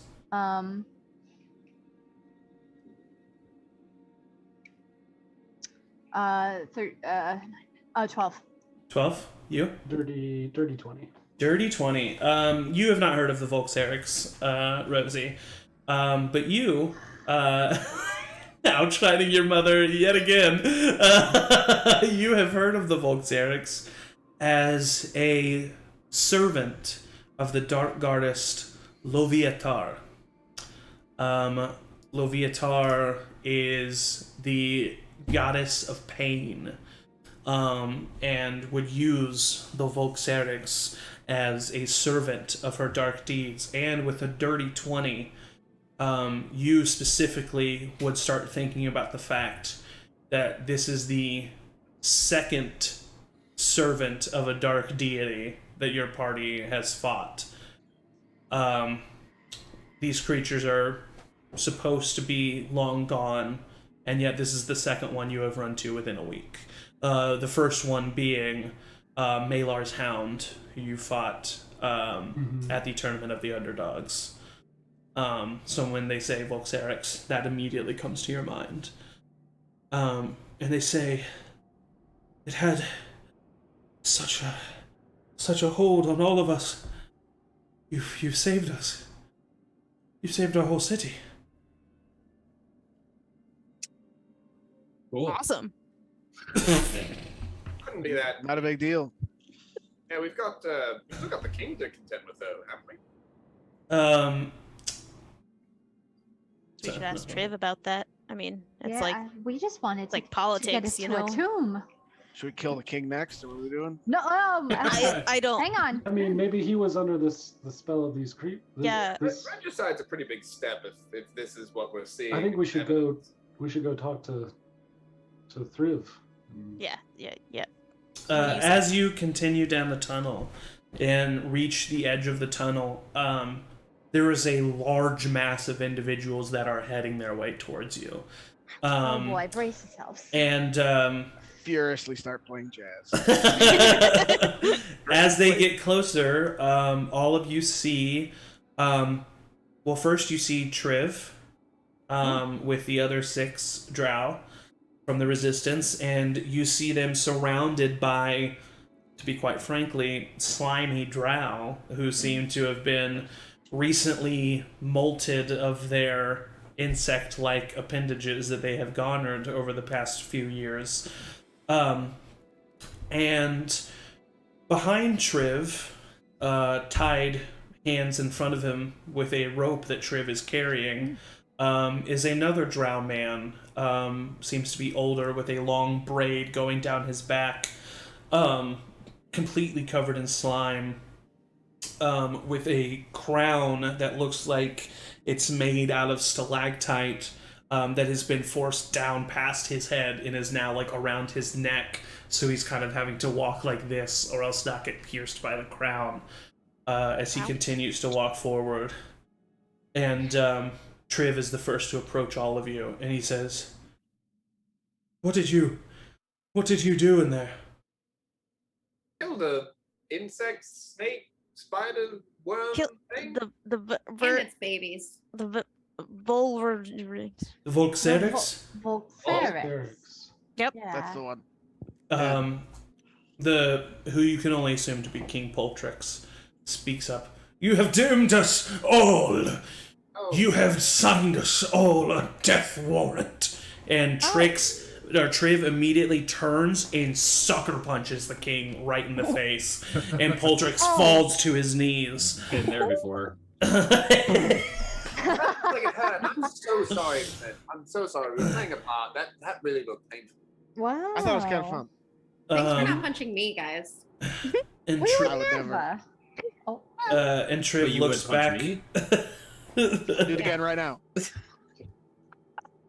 Triv looks back to the rest of you after handling his brother and says, You have done the city of Keynoor a great service. I really appreciate everything that you have done. Please, tell us your name so that we can write songs of your praise and have a feast in your honor. Morton's crew. No. And that is where we are going to end tonight's session, to give the players a little bit of time to come up with what maybe exactly is going on. We all know it. What is your name? Ezekiel. Fuck you, Ezekiel. What's my name? Tony. All right. Well, thank you all for watching. We will find out what happens next week on Charmed Person. Same time, 2 p.m. Central, 3 p.m. Eastern. Tomorrow night at 8 p.m. Eastern, 7 p.m. Central, we have the continuation of Eric's LongShot once more. So come watch a set of D&D characters enter the real world and see how we tackle that. And as always, you can follow us at our podcast on Spotify to catch up auditorially, if you would prefer. And as always, stay tuned to @CharmedPersons at pretty much all social medias. TikTok coming soon, hopefully. So to stay up to date with what we're doing and also watch funny clips of the games and everything like that. So thank you so much for joining us. Thank you to the players, best players a DM can ask for.